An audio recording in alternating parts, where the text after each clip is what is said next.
5 women ran from him.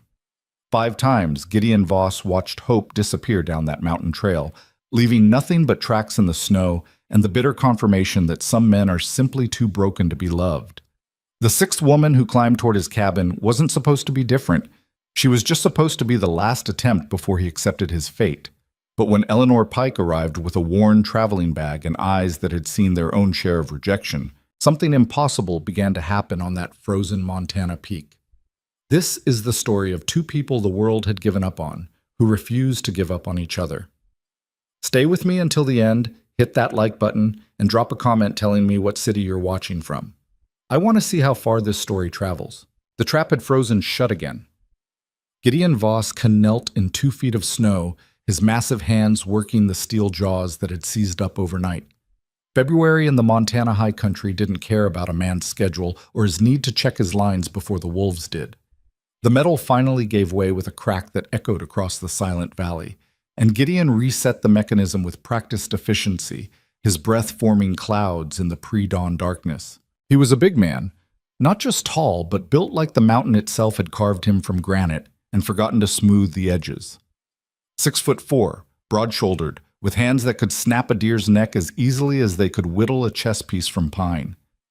A scar ran from his left eyebrow to his cheekbone, a gift from a territorial grizzly 3 winters back. His beard, more gray than brown now despite his 41 years, couldn't quite hide the other scars, the smaller ones that came from a lifetime of surviving places that killed softer men. The sun was starting to break over the eastern ridge when Gideon finished his line. 11 traps, 4 with beaver, 2 with marten. Good haul. He loaded the frozen carcasses onto his packboard, the weight settling familiar across his shoulders, and began the 2-mile trek back to the cabin. His cabin. His kingdom of solitude. His prison. It sat in a clearing he'd carved from the wilderness 7 years ago, after he'd finally saved enough from his trapping to stop living like a nomad. Solid log construction, chinked against the wind, with a stone chimney that drew smoke clean, and a roof that had survived every storm the mountain threw at it. 20 feet by 16, with a sleeping loft and a root cellar he'd dug by hand through frozen ground. It was good work, honest work. It was also the loneliest place Gideon had ever known. He pushed through this door, never locked, because who the hell was going to rob a trapper's cabin 8 miles from the nearest settlement, and dropped his pack by the skinning bench. The interior was exactly as he'd left it 12 hours ago. Clean, organized, and completely devoid of anything that suggested a human being lived there rather than just survived there. The stove in the corner held the remnants of last night's fire. Gideon fed it kindling and birch bark, coaxing it back to life, then filled his coffee pot with snow melted in the reservoir. While the water heated, he skinned out the beaver with quick, precise cuts. The pelts would fetch decent money at Morrison's trading post, assuming he could stand another encounter with the pitying looks and careful questions. Any word from that last lady, Gideon? She make it up the mountain, all right. Shame about the other one.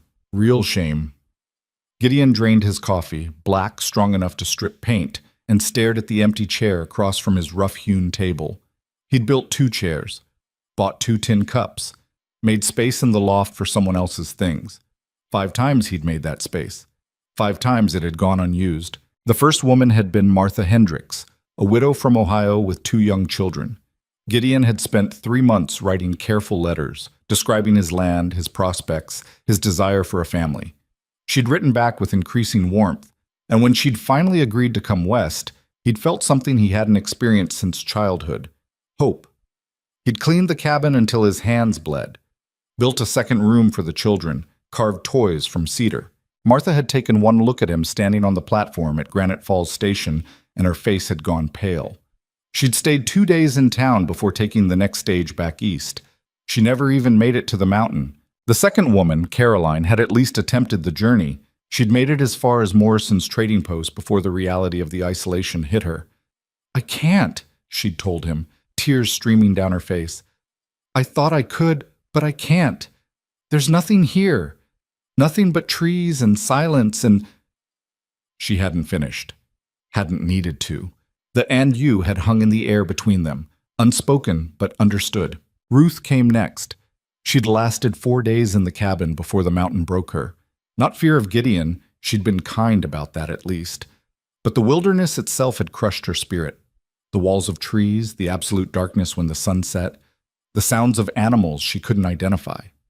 On the fourth night, she'd woken screaming from a nightmare about being buried alive, and by morning she was packed and gone. Sarah had been different, practical, sturdy, with a farmer's daughter's understanding of hard work and isolation. Gideon had actually believed it might work.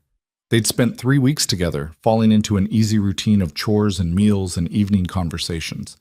Then a late spring storm had buried the mountain under 4 feet of snow, cutting them off completely for 6 days. When the trail finally cleared, Sarah left without a word of explanation. Just a note on the table. "I'm sorry.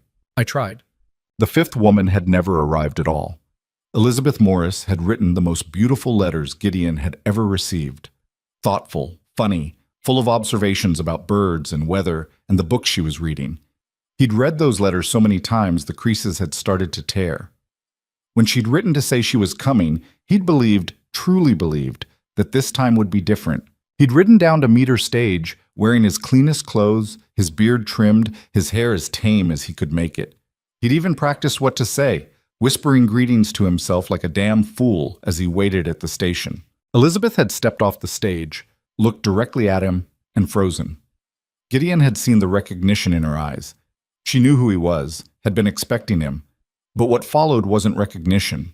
It was something worse, something that looked like horror poorly disguised as disappointment. She'd approached slowly, like someone walking toward a dangerous animal. "Mr. Voss?" "Miss Morris."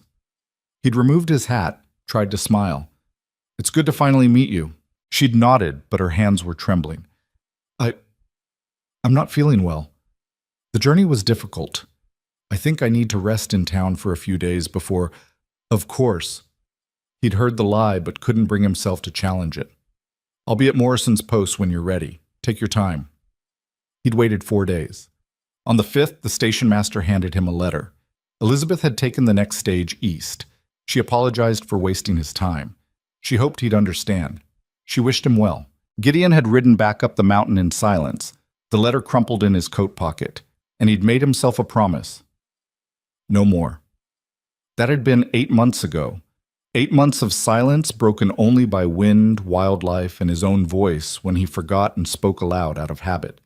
8 months of eating meals he couldn't taste, sleeping in a bed that felt too big, working until exhaustion was the only thing that could quiet his mind. The world had made its judgment clear. Gideon Voss was too much. Too big, too rough, too scarred, too isolated, too everything that decent women avoided. He could provide safety and comfort and unwavering loyalty, but none of that mattered when the sight of him made women's hands shake with barely concealed fear. He finished skinning the morning's catch and stretched the pelts on frames to dry. The morning sun was climbing toward noon, which meant he had fence repairs to finish before the next snow. The north pasture needed reinforcing. He'd lost 2 sections to a fallen tree last week, and the shed roof was developing a leak that would turn into a disaster if he didn't patch it soon. Work. Always more work. That's what his life had become. An endless series of tasks performed in solitude, punctuated by trips to town where people were kind but distant, sympathetic but relieved to see him leave. Gideon pulled on his heavy coat and headed for the door. His hand was on the latch when he heard it. The distant sound of approaching horses. He froze, listening. 2 animals, maybe 3, moving at a walk up the trail from town. Nobody came up here without reason, and there were damn few good reasons to visit Gideon Voss. He stepped onto the porch, hand instinctively moving to the rifle he kept by the door. The riders emerged from the tree line a minute later, Jack Morrison from the trading post on his gray mare, accompanied by young Tommy Chen, the half-Chinese kid who worked deliveries. They were leading a pack mule loaded with supplies. "Gideon!" Morrison called out, raising a hand in greeting. He was a thick man in his 50s, with a trader's friendly face and sharp eyes that missed nothing. "Got a delivery for you." Gideon descended the porch steps, confused. "Didn't order anything." "Well, someone did." Morrison swung down from his saddle with a grunt. Tommy stayed mounted, looking uncomfortable. The kid had always been nervous around Gideon, though he tried to hide it. Morrison reached into his saddlebag and pulled out a package wrapped in brown paper, tied with string. "This came on yesterday's stage. Addressed to you, care of my post." Gideon took the package slowly. It was light, felt like paper. "Who's it from?" Return address says Kansas. Woman's handwriting, looks like. Morrison's face was carefully neutral, but Gideon could read the pity there. Everyone in town knew about the 5 women, about the lonely mountain man who couldn't keep a wife. Could have held it at the post, Gideon said quietly. Could have, but the note that came with it said it was urgent. Figured I'd save you the trip down. Morrison glanced at the cabin, then back at Gideon. You doing all right up here? Haven't seen you in town for near 2 months. Been busy. Trapping's been good. That's good. That's real good. Morrison shifted his weight, clearly wanting to say more but not sure how. Listen, Gideon, I know things haven't, with the ladies and all. He trailed off, then tried again. What I'm saying is, you got friends in town. You know that, right? You're not alone. Gideon looked at the kind, pitying face and felt something cold settle in his chest. This was his future. Well-meaning people treating him like a wounded animal. Careful kindness masking the relief they felt that they weren't him. I know, he said. Thanks for bringing this up. Morrison nodded, clearly relieved to escape the awkward conversation. Right, well, we'll let you get on with your day. He mounted up, Tommy already turning his horse. You need anything, you know where to find me. They disappeared back down the trail, leaving Gideon standing in the snow with the mysterious package. He stared at it for a long moment, then carried it inside and set it on the table. A package from Kansas. A woman's handwriting. He should burn it. Whatever fresh disappointment waited inside that brown paper, he didn't need it. He'd made peace with his solitude, accepted it. This cabin would be his world until the day he died. And that was fine. It was enough. It had to be enough. Gideon made himself walk away. He forced himself through the afternoon's chores, repaired the fence, patched the shed roof, split enough wood to last through the next storm. The package sat on the table the entire time, visible through the cabin window whenever he passed. Waiting. Darkness came early this time of year. By 4 o'clock, the sun was setting in a blaze of orange and purple that turned the snow-covered peaks into something from a painting. Gideon had seen that sunset 1,000 times, but tonight it looked different somehow. More vivid. Or maybe he was just tired. He made dinner, venison stew with the last of his potatoes and carrots from the root cellar, and sat down at the table. The package sat across from him, exactly where a person would sit if there were anyone else here. Gideon ate slowly, then slower, until finally he pushed his bowl aside and picked up the package with hands that weren't quite steady. The return address read E. Pike, Lawrence, Kansas. E. Pike. He didn't know anyone in Kansas, hadn't written to anyone there. Whatever this was, it wasn't a response to any letter he'd sent. He cut the string with his knife and unwrapped the paper carefully. Inside was a letter, several pages long, written in neat but unfancy handwriting. The paper was good quality but not expensive. Practical. He unfolded the first page and began to read. Dear Mr. Voss, you don't know me, and I apologize for the presumption of writing to you without introduction or invitation. My name is Eleanor Pike. I am 38 years old, unmarried, and currently living in Lawrence, Kansas, where I work as a seamstress and sometimes help my brother with his small dry goods store. I heard about you from my cousin, who heard about you from a woman named Elizabeth Morris. I understand Miss Morris was supposed to marry you but changed her mind. I also understand this wasn't the first time such a thing has happened to you. Gideon stopped reading. His hands had tightened on the paper, crumpling the edges. So this was it. Another curious stranger wanting to hear about the mountain hermit who couldn't find a wife. Another person drawn to his humiliation like spectators to an accident. He almost threw the letter in the fire. Almost. But something made him keep reading. I'm not writing to pity you or to satisfy my own curiosity about your situation. I'm writing because Miss Morris described you as too frightening and impossibly isolated, and I thought to myself that I've heard those exact words before, except they were being said about me. I am not a beautiful woman. I'm not graceful or charming or any of the things men typically want. I'm tall, 5'9", and built strong from years of physical work. I have a loud voice and opinions I don't apologize for. I laugh too hard at jokes that aren't funny, and I argue with people who say stupid things, which is apparently behavior unbecoming of a lady. I've had 3 engagements in my life. All 3 men broke it off. The first said I was too masculine. The second said I made him feel small. The third didn't give a reason, just stopped calling one day and married someone quieter within the year. I don't tell you this to earn sympathy. I'm telling you because I think we might understand each other in a way that most people couldn't.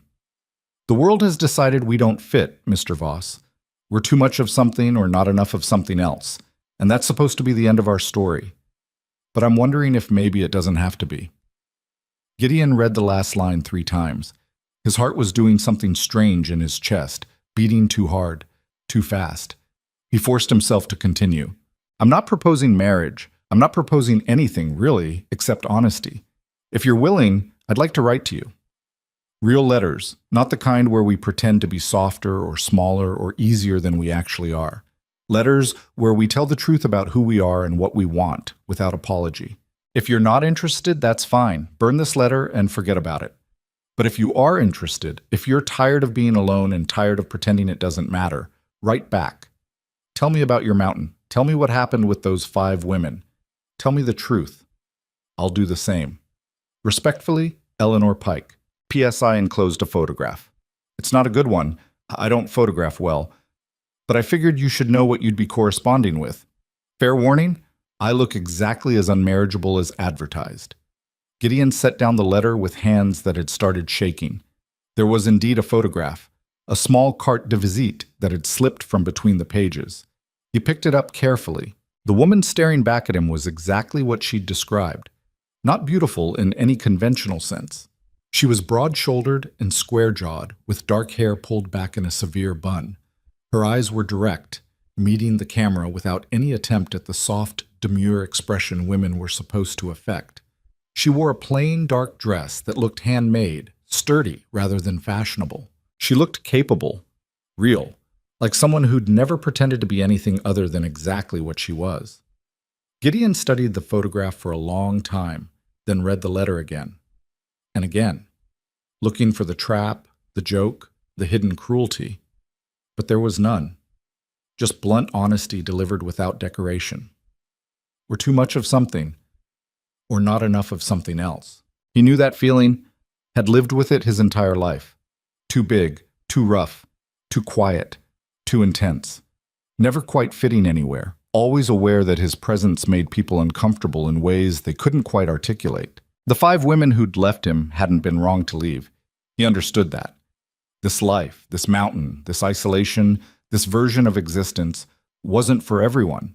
Most people needed civilization, community, the comfort of knowing their neighbors and seeing familiar faces. There was nothing wrong with that, but there was also nothing wrong with him. That thought hit Gideon like a physical blow. For the first time in 8 months, maybe in his entire life, he considered the possibility that he wasn't broken. That maybe, just maybe, he'd simply been trying to fit into a space that was never meant to hold him. He looked at Eleanor Pike's photograph again, at her direct gaze and unapologetic expression, at the strength in her shoulders and the defiance in the set of her jaw. If you're tired of being alone and tired of pretending it doesn't matter, write back. Gideon stood abruptly, the chair scraping against the floor. He crossed to the small writing desk in the corner, another piece of furniture that saw little use, and pulled out paper and ink. His hand hovered over the blank page for several long moments. Then he began to write. Dear Miss Pike, your letter arrived today. I read it 4 times. I'm still not entirely sure what to make of it, but I'm writing back, which I suppose tells you something. You asked for honesty, so here it is. You're right. 5 women left me.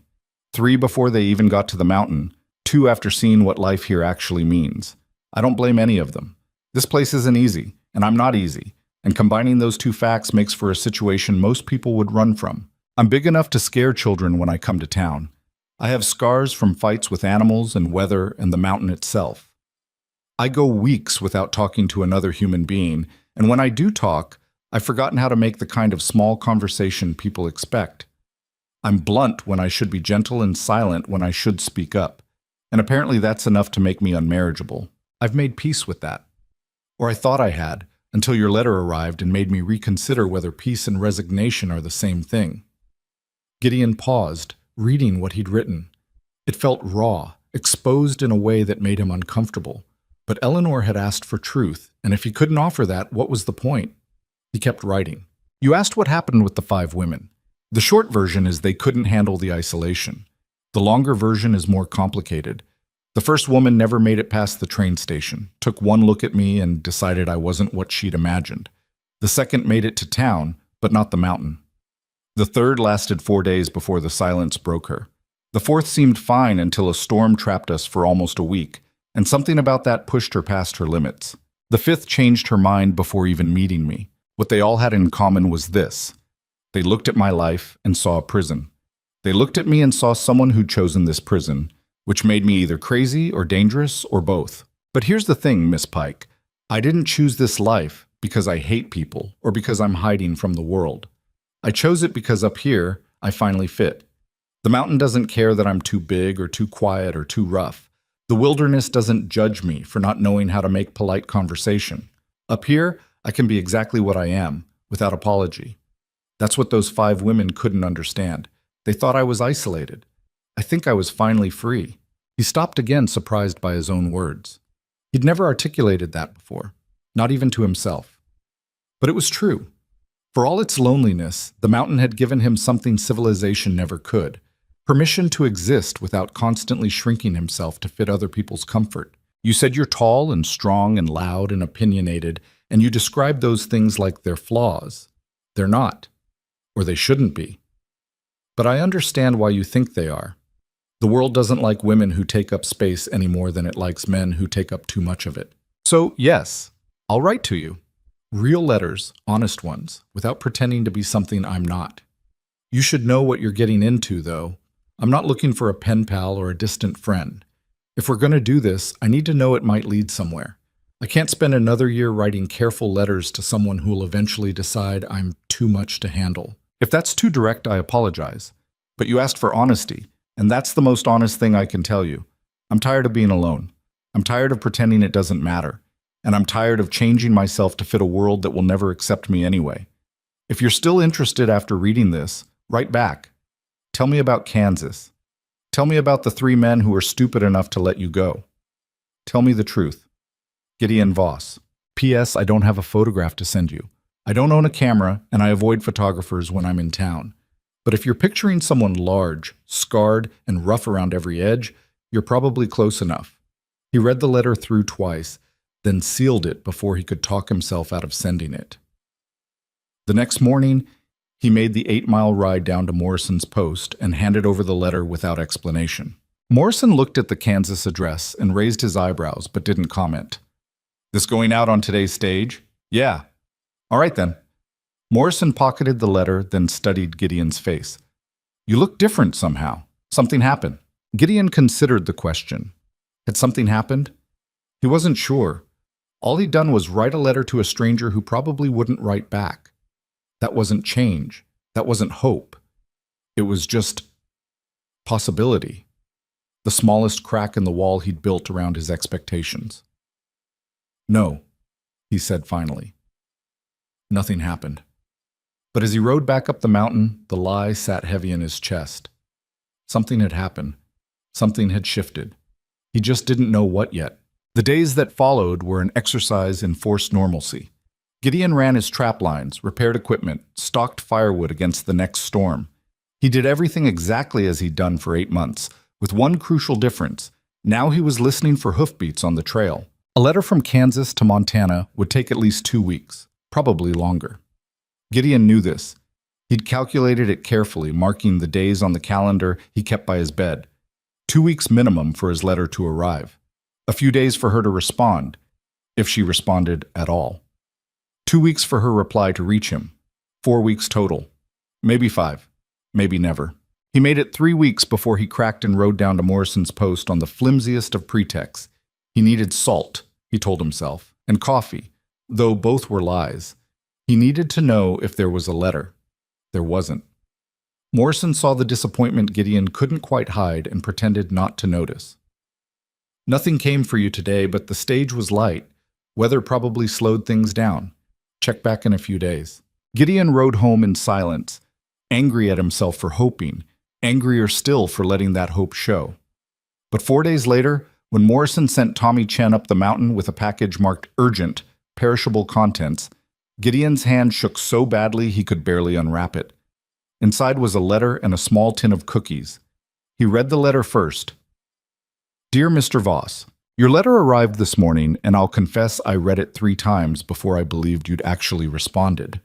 Most men, when confronted with a woman describing herself as unmarriageable, tend to either make polite excuses or launch into patronizing reassurances about how I'm not that bad and just need to soften my approach. You did neither. Thank you for that. You asked about Kansas. It's flat, Mr. Voss. Relentlessly, oppressively flat. You can see for miles in every direction, which sounds liberating until you realize it means there's nowhere to hide from neighbors' judgment or summer heat or winter wind. The sky here is bigger than it has any right to be, and storms blow in like freight trains. I don't hate it, exactly, but I've never loved it either. I've never felt the way you describe feeling about your mountain, like the place itself gave you permission to exist. Kansas has only ever felt like somewhere I ended up, not somewhere I chose. You asked about the 3 engagements. Here's the truth. The first man, Daniel Hartley, proposed when I was 23. He was a school teacher, soft-spoken and kind, and I thought we understood each other. We were engaged for 4 months before his mother took me aside at a church social and explained very gently that I would need to learn to be less present if I wanted to be a suitable wife for her son. When I asked what that meant, she said I spoke too loudly, laughed too freely, and had opinions on subjects that weren't appropriate for women to discuss. I told her I'd rather die alone than spend my life making myself smaller. Daniel broke the engagement a week later, said we weren't compatible after all. The second man, Robert Chen, yes, Chinese father, white mother, which made him nearly as unmarriageable as me, lasted almost a year. We worked well together. He helped me with heavy lifting at the shop. I helped him with bookkeeping for his father's restaurant. Everyone said we made sense together, 2 outcasts finding each other. Maybe that was the problem. He didn't love me. He loved the idea of not being alone. When a prettier girl showed interest in him, someone delicate and proper, he left without a backwards glance. The third engagement I don't talk about. It ended badly and taught me that some men propose marriage when what they really want is ownership. I'll tell you about it someday, maybe, but not yet. You said you need to know this might lead somewhere, and I appreciate that clarity. Here's mine. I'm not writing to you for entertainment or curiosity. I'm 38 years old, Mr. Voss. I don't have time to waste on correspondence that goes nowhere. If we're going to do this, we should both understand what this means. I'm looking for a life that fits me. A place where being strong and loud and opinionated isn't something I have to apologize for. You described your mountain as permission to exist without constantly shrinking yourself. That's what I'm looking for too. The cookies are ginger snaps. I don't know if you like sweets, but baking helps me think. And I had a lot to think about after reading your letter. If they survived the journey without turning to crumbs, consider it a small miracle. Write back. Tell me about a typical day on your mountain. I want to know what life there actually looks like, not some romanticized version. Eleanor Gideon set down the letter and looked at the tin of cookies. They had survived mostly intact, only a few broken pieces rattling at the bottom. He ate one, standing in his kitchen, the spicy sweet flavor so unexpected after months of his own plain cooking that he had to sit down. They were perfect. Not fancy or delicate, just solid and good and exactly what they were supposed to be. He wrote back that night. Over the next 3 months, letters traveled between Montana and Kansas with increasing frequency. Gideon found himself writing down to Morrison's post twice a week, then 3 times, checking for Eleanor's responses. Morrison stopped commenting on it, though Gideon caught him smiling once when he handed over a particularly thick envelope. Eleanor wrote about her life in Lawrence with unflinching honesty. Her brother's store was struggling. Her seamstress work was steady but monotonous. She had 2 friends in town, both women who'd also been passed over by marriage for various reasons. One was too smart, the other too old. They met Tuesday evenings to play cards and complain about men. Gideon wrote about the mountain with equal honesty. He told her about the grizzly that had given him his face scar, about the week he'd spent snowbound with a broken leg and thought he might die, about the strange beauty of dawn at 10,000 feet when the world below was still dark. He told her about the loneliness that sometimes hit so hard he'd talk to his horse just to hear a voice respond. Their letters grew longer, more detailed. Eleanor asked questions about trapping techniques, and he answered with careful diagrams. He asked about her sewing, and she sent him a handkerchief she'd embroidered with a pine tree, slightly crooked but unmistakably made with care. Spring arrived on the mountain in fits and starts, snow melting into mud that froze again each night. Gideon's trap lines became less productive as animals emerged from winter dens, and he turned his attention to planting a larger garden than he'd bothered with in years. He found himself thinking about what Eleanor might like to grow, what she might need if she were here. If. That word hung over everything now. In early May, Eleanor's letter arrived with a different tone. Gideon knew something had changed before he even opened it. The paper was heavier, the envelope thicker. Dear Gideon, I'm going to ask you a question, and I need you to think carefully before answering. Don't respond immediately. Take time. Consider what you're saying. Would you be willing to marry me? Not now, not immediately, but eventually. After we've met. After we've spent enough time together to be certain this isn't a mistake. I'm asking if you'd be open to the possibility. Here's why I'm asking. My brother is selling the store. His wife is sick, and they're moving to Colorado for her health. Without the store work, I'll need to find new employment, and the prospects in Lawrence aren't good. I could move to another city, find another seamstress position, continue exactly as I have been. But I'm tired, Gideon. I'm tired of fighting for scraps in a world that doesn't want me. Your mountain sounds like permission to exist. I want that. I want a place where being strong is an asset instead of a flaw. Where silence is comfortable instead of awkward. Where I don't have to shrink myself to fit someone else's idea of what a woman should be. But I won't come to Montana as some desperate woman with nowhere else to go. I won't be the sixth woman who runs when reality doesn't match expectation. If I come, it's because we both believe this could work. Because we've been honest enough with each other to know what we're getting into. So here's my proposal. I'll come to Montana in July. I'll stay through the summer and into fall. We'll see if we can actually stand each other in person, if the life you've described is one I can build with you. If it works, we get married before winter. If it doesn't, I leave with no hard feelings and you never have to think about me again. 3 months. That's what I'm asking for. 3 months to find out if two people the world rejected can build something worth keeping. What do you say? Eleanor Gideon read the letter 5 times, then walked outside into the cool evening air. The sun was setting behind the western peaks, painting the snow-covered summits in shades of orange and gold. Somewhere in the valley below, a hawk called. The wind moved through the pines with a sound like distant water. This was his place, his mountain, his solitude. And Eleanor Pike was asking if there might be room for her in it. The smart answer was no. He'd been through this 5 times before. 5 times he'd believed it might work, and 5 times he'd been wrong. Why would this be different? Because they'd written letters? Because she claimed to be strong enough to handle isolation? Ruth had claimed that too. Sarah had seemed certain. They'd all believed they could do it until the mountain proved them wrong. But none of them had been Eleanor. Gideon went back inside and lit the lamp on his writing desk. He pulled out fresh paper and stared at it for a long time before he began to write. Eleanor. Yes, I thought about saying more. About listing all the reasons this might not work or warning you again about how hard life here is. But you know all that. You've heard it from me a dozen times in a dozen letters. Adding more warnings now would just be me trying to protect myself from disappointment. So yes, come in July. Stay through fall. We'll figure out if this can work. But I need you to understand something. If you come here and decide to leave, I won't be writing any more letters after that. I can't do this again. I can't spend another year hoping and then watching hope walk away. This is my last attempt. I'm not saying that to pressure you. I'm saying it because you deserve to know what you're walking into. This isn't a trial run with an easy exit. This is me offering you everything I have and asking you to decide if it's enough. Come in July. I'll meet you at Morrison's Post. We'll take it from there. Gideon. He sent the letter before he could reconsider. Then he spent the next 6 weeks in a state of controlled panic, preparing the cabin for Eleanor's arrival with the same intensity he'd brought to preparing for the 5 women before her. He built a privacy screen for the bedroom area, constructed a proper washstand with a mirror, repaired every squeaky floorboard and loose door hinge, whitewashed the interior walls and sewed curtains from fabric he bought in town, his thick fingers struggling with the delicate work.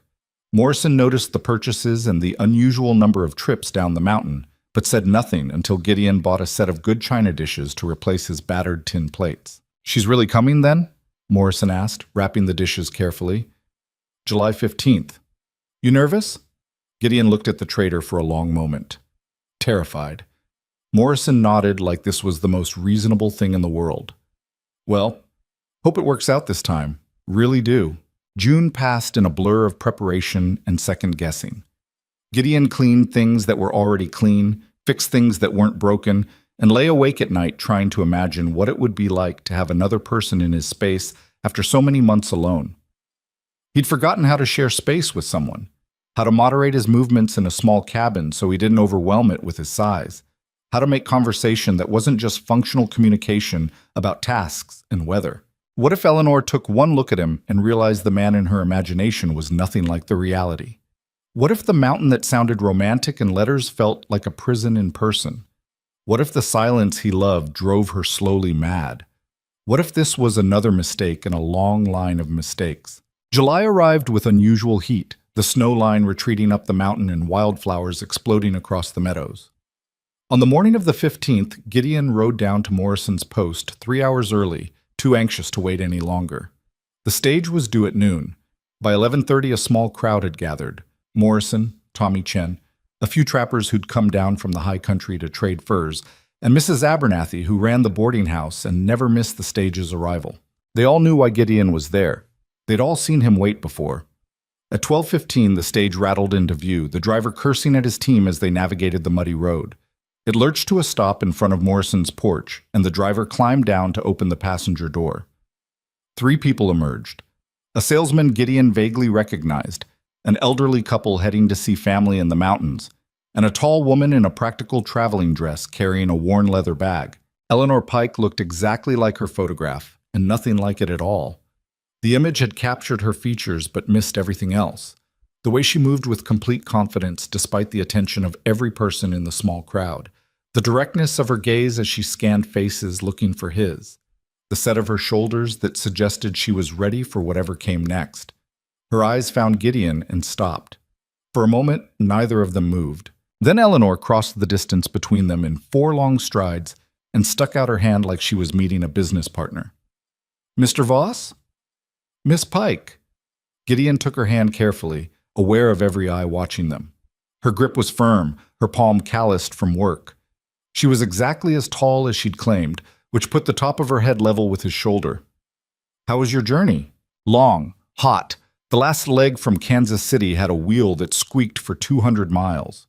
Eleanor released his hand and turned to survey the settlement, a handful of buildings clustered around Morrison's trading post, with mountains rising in every direction. "This is the town?" "This is it. My cabin's 8 miles up the mountain." 8 miles. Eleanor looked at the trail that disappeared into the pine forest, then back at Gideon. "On horseback?" "Unless you'd prefer to walk." Something that might have been amusement crossed her face. "I'd prefer not to collapse from exhaustion on my first day." "Horseback is fine." Morrison approached, clearly trying not to stare. "Miss Pike?" "Jack Morrison. I run the trading post. If you need anything during your stay, you just let me know." "Thank you, Mr. Morrison." Eleanor's smile was polite but distant. She wasn't here to make friends with the locals. She was here for Gideon. The realization sent something warm through his chest. "I've got a horse ready," Gideon said, "and a pack mule for your things. If you're ready to head up now, we can make it before dark." "I'm ready." Eleanor picked up her bag, but Gideon took it from her before she could protest. "I've got it." "I can carry my own." "I know you can. I'm carrying it anyway." They stared at each other for a moment, testing boundaries. Then Eleanor shrugged. "Fine, but I'm carrying something. Give me whatever else needs hauling." Gideon handed her a lighter pack with supplies from Morrison's store, and they walked to where he'd tied the horses. The crowd watched them go, and Gideon heard Mrs. Abernathy whisper something to Morrison that he couldn't quite make out. He helped Eleanor mount. She swung up with easy competence, clearly comfortable around horses, and they set off up the trail without ceremony. The sounds of the settlement faded behind them, replaced by wind in the pines and the steady rhythm of hoofbeats on packed earth. They rode in silence for the first mile. Gideon kept stealing glances at Eleanor, trying to reconcile the woman from the letters with the physical reality beside him. She sat her horse well, back straight, eyes taking in everything around them with keen interest. "You're staring," Eleanor said without looking at him. "Sorry. Don't apologize. I'm staring too." I'm just better at hiding it. She turned to face him directly. You're bigger than I expected. The photograph didn't capture the scale. Does that bother you? Should it? It has before. Eleanor considered this, her eyes traveling over his frame with clinical assessment. I don't scare easily, and I grew up with 4 brothers, all of them over 6 feet. Size doesn't intimidate me. She paused. The scar is new information, though. Your letters mentioned a grizzly, but didn't mention it rearranged your face. Gideon's hand moved unconsciously to the scar running down his cheek. If that's a problem... Did I say it was a problem? Eleanor's voice was sharp. I said it was new information. There's a difference. Stop waiting for me to run, Gideon. If I was going to run, I wouldn't have gotten on the damn train in the first place. The trail narrowed as they climbed, forcing them to ride single file. Gideon led the way, hyper-aware of Eleanor behind him, trying to see the familiar path through her eyes. The forest here was thick, old-growth pine that blocked out most of the sunlight. In another mile, it would open up to views of the valley below, but for now, they were enclosed in green shadow. Tell me about the cabin, Eleanor said from behind him. The real version, not the letters version. What's the difference? In letters, people lie without meaning to. They emphasize the good parts and downplay the hard parts. I want to know what I'm walking into. Gideon thought about this as they navigated a steep section of trail. It's one room, 20 by 16, with a sleeping loft. There's a root cellar for storage and a small shed for equipment. I built it all myself 7 years ago, so the craftsmanship is good but not fancy. It's tight against the weather, warm in winter, cool in summer. There's a creek about 50 yards away for water. Furniture? Table, 2 chairs, my bed in the loft, a wood stove for cooking and heat, shelves for supplies, a bench for cleaning game. I built a washstand this spring. Neighbors? None. Closest cabin is 12 miles east, and those folks only come up in summer. In winter, we'd be completely alone. Eleanor was quiet for a moment. And the 5 women who left? What exactly broke them? Gideon had known this question was coming, but still didn't have a good answer. Different things for different women. Martha never made it past town, so I don't know what would have broken her. Caroline lasted 2 days and said it was the trees. Too many of them, too close, made her feel trapped. Ruth made it 4 days before she started having nightmares about being buried alive. Sarah seemed fine until a storm trapped us inside for almost a week, and something about that proximity without escape terrified her. And the 5th woman? Never met me. Took one look from a distance and changed her mind. Her loss. The casual certainty in Eleanor's voice made Gideon turn in his saddle. She met his eyes without flinching. I mean it, she said. Any woman who judges a man based on appearance before ever speaking to him isn't worth your time. You're better off without her. You haven't spent a week trapped in close quarters with me yet. No, but I've spent my entire life trapped in close quarters with myself, which is arguably worse. Eleanor's smile was wry. I know what isolation does to a person, Gideon. I've lived in the middle of a town and felt more alone than you probably do up here. At least your solitude is honest. The trail opened up suddenly, emerging from the forest onto a rocky outcrop that overlooked the entire valley. The settlement was a tiny cluster of buildings far below, smoke rising from chimneys in thin columns. Beyond that, the valley spread out in shades of green and gold, bounded by mountain ranges that stretched to the horizon. Eleanor pulled her horse to a stop beside Gideon's and stared at the view without speaking. A full minute passed in silence. Well? Gideon finally asked. It's not flat. No. And it's not Kansas. Definitely not Kansas. Eleanor took a deep breath, and something in her posture shifted, some tension Gideon hadn't even noticed releasing. Good, because I hated Kansas. They continued up the trail, and Gideon found himself relaxing for the first time since Eleanor had stepped off that stage. She hadn't run, hadn't shown fear or disappointment or any of the reactions he'd learned to expect. She'd just accepted it, accepted him. Maybe that would change when they reached the cabin. Maybe the reality of the small space and the isolation would hit her the way it had hit the others. But for now, for this moment, it felt like maybe this time could be different. The cabin came into view around a bend in the trail, solid log walls, stone chimney, the small porch Gideon had rebuilt last month. Smoke rose from the chimney where he'd left the fire banked, and the afternoon sun hit the windows at an angle that made them glow like amber. Eleanor studied it in silence as they approached, her expression unreadable. Gideon dismounted and tied his horse to the hitching post he'd installed last week. "It's not much." "Stop." Eleanor swung down from her horse with easy grace. "Stop apologizing for what you have. It's a good cabin, solid construction, good location, clearly well maintained. I've seen far worse." She walked up onto the porch and tested the boards with her weight, then ran her hand along the doorframe, checking the fit. "You built this yourself?" "Every board." "How long did it take?" 6 months. Would have been faster, but I was working alone and winter came early that year.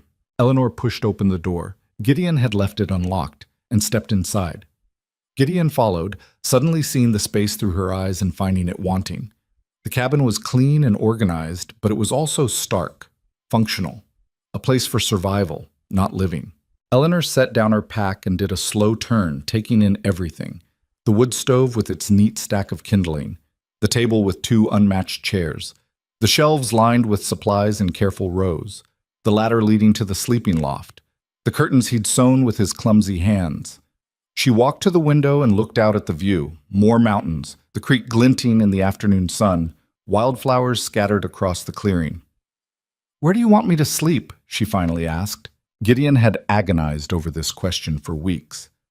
"Loft is mine, but I can move down here if you'd prefer privacy. Or I can sleep in the shed if—" "The loft is fine. I'll take the main room." Eleanor turned to face him. "We need to establish some rules if we're going to make this work." "All right. First, I need my own space. Not much, but something that's mine. A corner, a chest for my things, somewhere I can retreat to when I need to be alone. I can build you a privacy screen. Corner by the window has good light." "Good. Second, I need work. Real work. Not made-up tasks to keep me busy. If I'm going to live here, I need to contribute. What needs doing?" Gideon thought about the endless list of tasks he'd been putting off. "Garden needs expanding. Food storage needs reorganizing. I've been meaning to build a proper smokehouse for years. The shed roof leaks in heavy rain. There's That's enough for a start. I'll make my own list as I see what else needs attention." Eleanor pulled off her traveling hat and set it on the table. Her hair had come loose from its pins during the ride, dark strands framing her face. "Third rule, honesty. If something bothers you, say it. If you need space, say it. If this isn't working, say it before we waste months pretending. Same goes for you." "Agreed." Eleanor looked around the cabin again, then back at Gideon. "I'm going to walk down to the creek and wash the dust off. When I come back, we're going to eat dinner, and you're going to tell me the truth about what you expect from this arrangement." "What do you mean?" "I mean, you've been dancing around the real question since I arrived. You want to know if I can handle this, if I'll last longer than the others, if I'm going to break when the first hard thing happens." Eleanor's voice was matter-of-fact. "So we're going to address it directly. I'll tell you my concerns, you'll tell me yours, and we'll figure out if this has any chance of working before we waste each other's time." She walked out before Gideon could respond, leaving him alone in the cabin with his racing thoughts. He heard her footsteps on the porch, then fading as she headed toward the creek. Gideon sat down at the table and put his head in his hands. Eleanor had been on the mountain less than 2 hours, and she'd already upended every assumption he'd made. She wasn't waiting for permission or approval. She wasn't tiptoeing around his feelings or pretending things were easier than they were. She was just herself. Blunt, direct, completely unafraid. It was the most terrifying and exhilarating thing Gideon had experienced in years. He stood and started preparing dinner, falling into the familiar rhythm of work while his mind spun. By the time Eleanor returned, he had venison steaks frying in the pan, potatoes roasting on the stove, and coffee brewing. Eleanor had washed and changed into a simpler dress, her hair pulled back in a practical braid. She looked around the cabin, now filled with cooking smells, and nodded approval. "You can cook." "I can survive. There's a difference." "We'll see."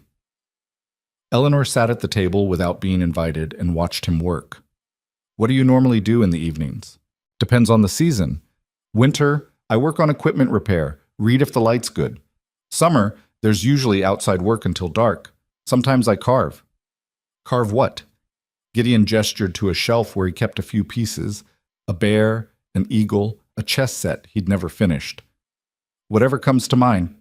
Eleanor stood and examined the carvings, picking up each piece carefully. These are good, really good. You ever sell them?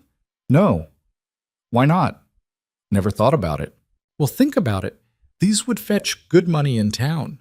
She set down the eagle and turned back to him. Do you have books? A few, mostly practical stuff, trapping guides, animal behavior, plant identification, some novels I've read too many times. I brought books, 3 novels and a collection of essays. We can trade.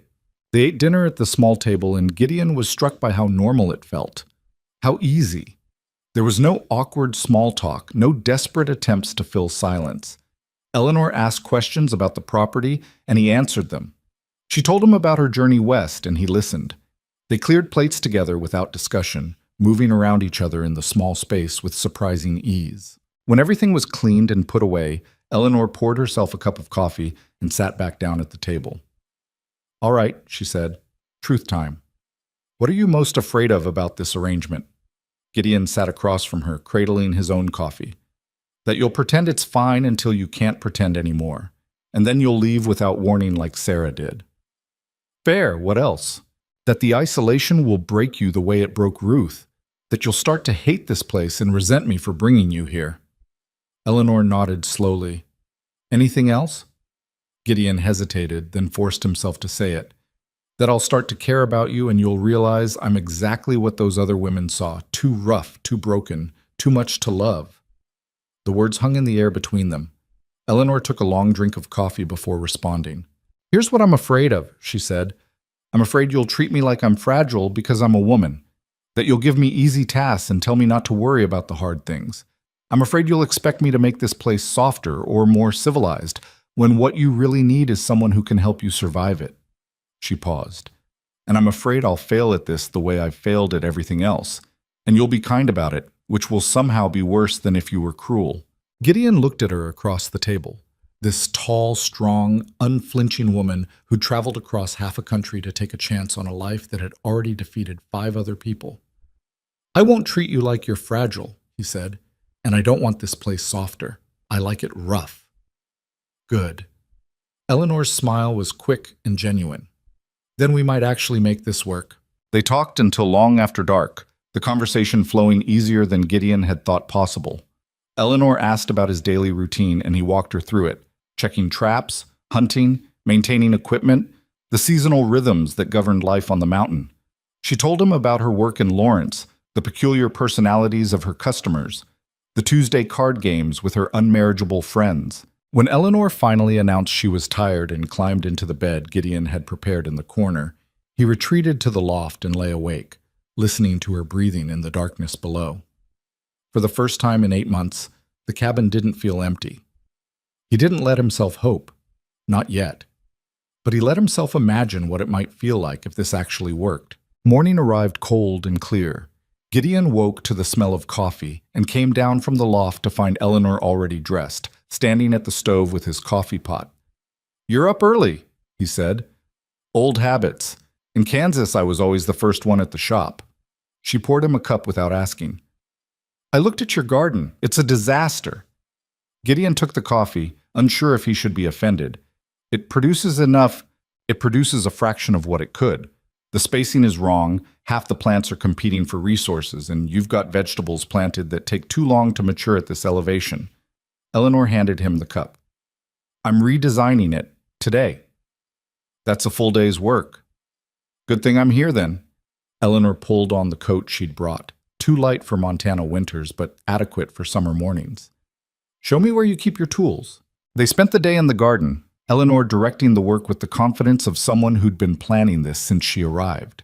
She had Gideon tear out half of what he'd planted and rearrange the rest according to principles of companion planting and elevation gardening that he'd never considered. Potatoes here, where they'll get afternoon shade.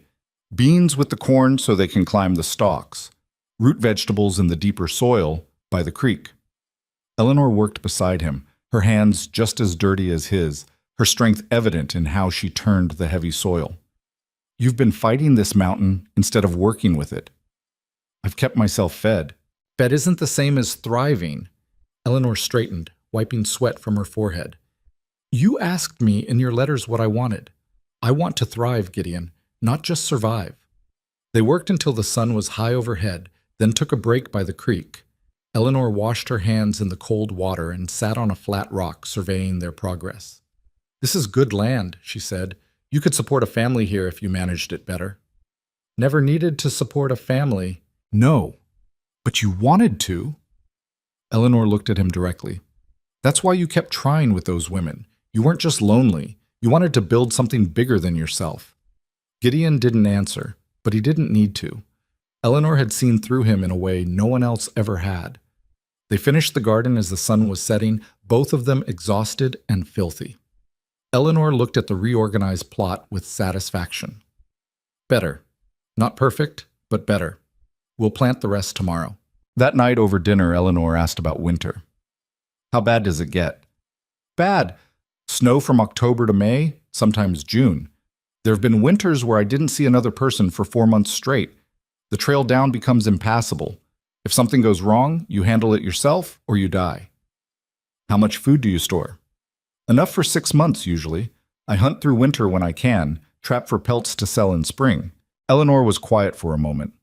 If I stay through winter, we'll need to store for 2 people. If you stay? When? Eleanor's correction was firm. I didn't come here for 3 months, Gideon. I came here to find out if this could be permanent. So stop hedging and start planning like I'm staying. Something in Gideon's chest loosened at those words. All right, when you stay. The days fell into a rhythm that surprised both of them with its ease. Eleanor rose early and attacked the cabin's inefficiencies with systematic determination. She reorganized the storage so supplies were easier to access, relocated the woodpile to a spot that was more convenient but still dry, started cataloging what they'd need for winter and making lists of improvements. Gideon found himself enjoying the company more than he'd expected. Eleanor wasn't quiet, but she wasn't demanding of attention either. She could work in companionable silence for hours, then suddenly ask a question that led to long conversations. She had opinions on everything, politics, literature, the best way to cure venison, and she wasn't shy about sharing them. You're doing that wrong, she'd say, watching him prepare animal hides. I've been doing it this way for 20 years. Doesn't mean it's right. Here, let me show you. And damn if her way wasn't actually better. 2 weeks after her arrival, Eleanor announced she was rebuilding the shed. It's fine, Gideon started. It's a disaster. The roof leaks, the floor is rotting, and you've got equipment worth good money sitting in there, rusting because you can't be bothered to maintain it properly. Eleanor was already hauling boards from his lumber stack. We're fixing it. They spent 3 days on the shed, working side by side in the July heat. Eleanor proved to be a capable carpenter. Her measurements precise, her hammer swings efficient. She didn't ask for help with heavy lifting, but didn't refuse it when Gideon offered. On the evening of the 3rd day, they stood back and surveyed their work. The shed had a new roof, reinforced walls, and a raised floor that would keep equipment dry. Better, Eleanor said. You say that a lot. Because a lot of things here need to be better. But she was smiling when she said it. They were walking back to the cabin when Eleanor suddenly stopped, her hand shooting out to grip Gideon's arm. What is that? Gideon followed her gaze to where a massive brown shape was moving through the trees at the edge of the clearing. His hand moved to the rifle he'd started carrying whenever they worked outside. Grizzly, probably a young male, judging by the size.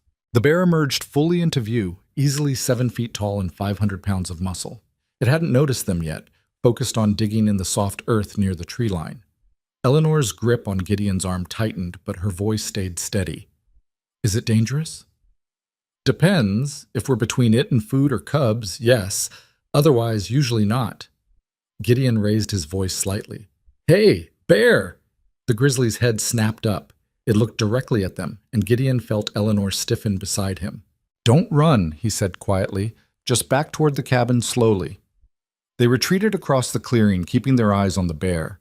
It watched them for a long moment, then went back to its digging, apparently deciding they weren't worth the trouble.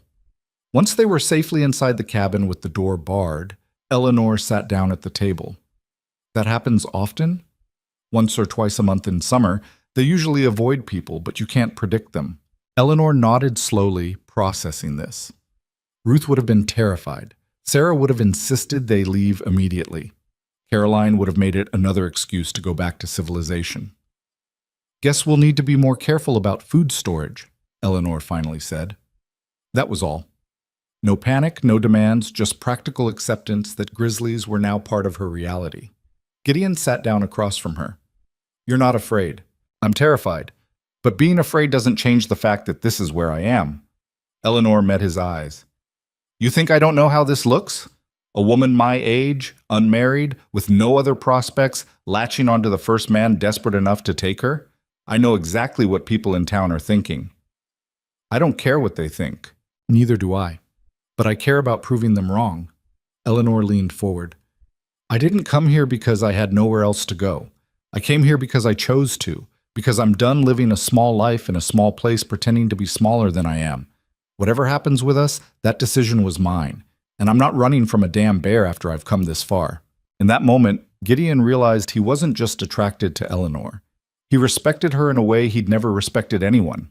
She wasn't trying to be brave or strong or capable. She simply was those things, without apology or performance. "We should get married," he heard himself say. Eleanor blinked. "What?" "Not right now, but soon, before winter." Gideon felt the words tumbling out, unstoppable now that they'd started.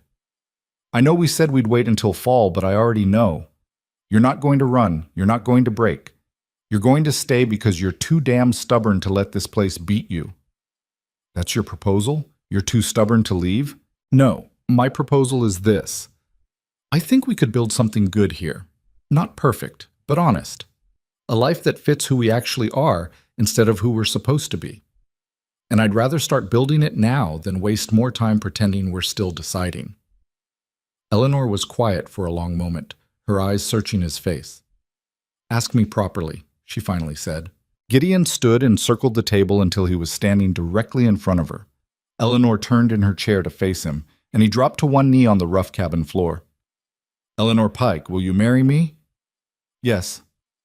No hesitation, no conditions, just that single word delivered with absolute certainty. Gideon rose and Eleanor stood to meet him, and for the first time since she'd arrived, he pulled her into his arms. She fit against him perfectly. Tall enough that he didn't have to stoop, strong enough that he didn't have to worry about hurting her. "We're going to have to go to town," Eleanor said against his shoulder. "Make it official. Tomorrow. People will talk. Let them." Eleanor pulled back enough to look at his face. "You sure about this? No more time to reconsider?" "I've spent 7 years reconsidering. I'm done." Gideon touched her face, tracing the line of her jaw with careful fingers. "Are you sure? Because there's still time for you to change your mind." "I'm not changing my mind." Eleanor's smile was fierce and bright. "I'm staying, Gideon. Get used to it." They rode down to Morrison's post the next morning, arriving before the settlement was fully awake. Morrison took one look at them standing together on his porch and smiled. "I'll be damned. She stayed." "She stayed," Gideon confirmed, "and we need to arrange a wedding." News spread through the small settlement like wildfire. By noon, half the population knew that the mountain hermit was finally getting married. By evening, Mrs. Abernathy had appointed herself wedding coordinator and cornered Eleanor with questions about flowers and music. "We don't need flowers," Eleanor said firmly. "Just a preacher and witnesses." "But dear, every woman wants—" "I'm not every woman." Eleanor's tone was polite but inflexible. "Simple ceremony, soon as possible. That's all we need." They were married 3 days later in Morrison's trading post, with Jack Morrison and his wife as witnesses. The preacher kept the ceremony brief, sensing that neither Gideon nor Eleanor wanted unnecessary sentiment. When he pronounced them married, Eleanor kissed Gideon with the same directness she applied to everything else. No shy hesitation, just clear intention. Morrison insisted on hosting a small celebration afterward, and Gideon endured an hour of well-meaning congratulations and barely concealed curiosity before Eleanor caught his eye and nodded toward the door. They escaped back up the mountain as the sun was setting, riding side by side in comfortable silence. As they crested the ridge above the cabin, Eleanor spoke. "They think this won't last." "Probably." "They think I'll run when winter comes." "Let them think what they want." Eleanor smiled. "That's what I thought you'd say." The cabin looked different when they arrived. Still small, still rough, but now unmistakably theirs. Gideon helped Eleanor down from her horse, and they stood together in the clearing, looking at the solid log structure that would be their home. "You ready for this?" Gideon asked. Eleanor took his hand, her grip firm and sure.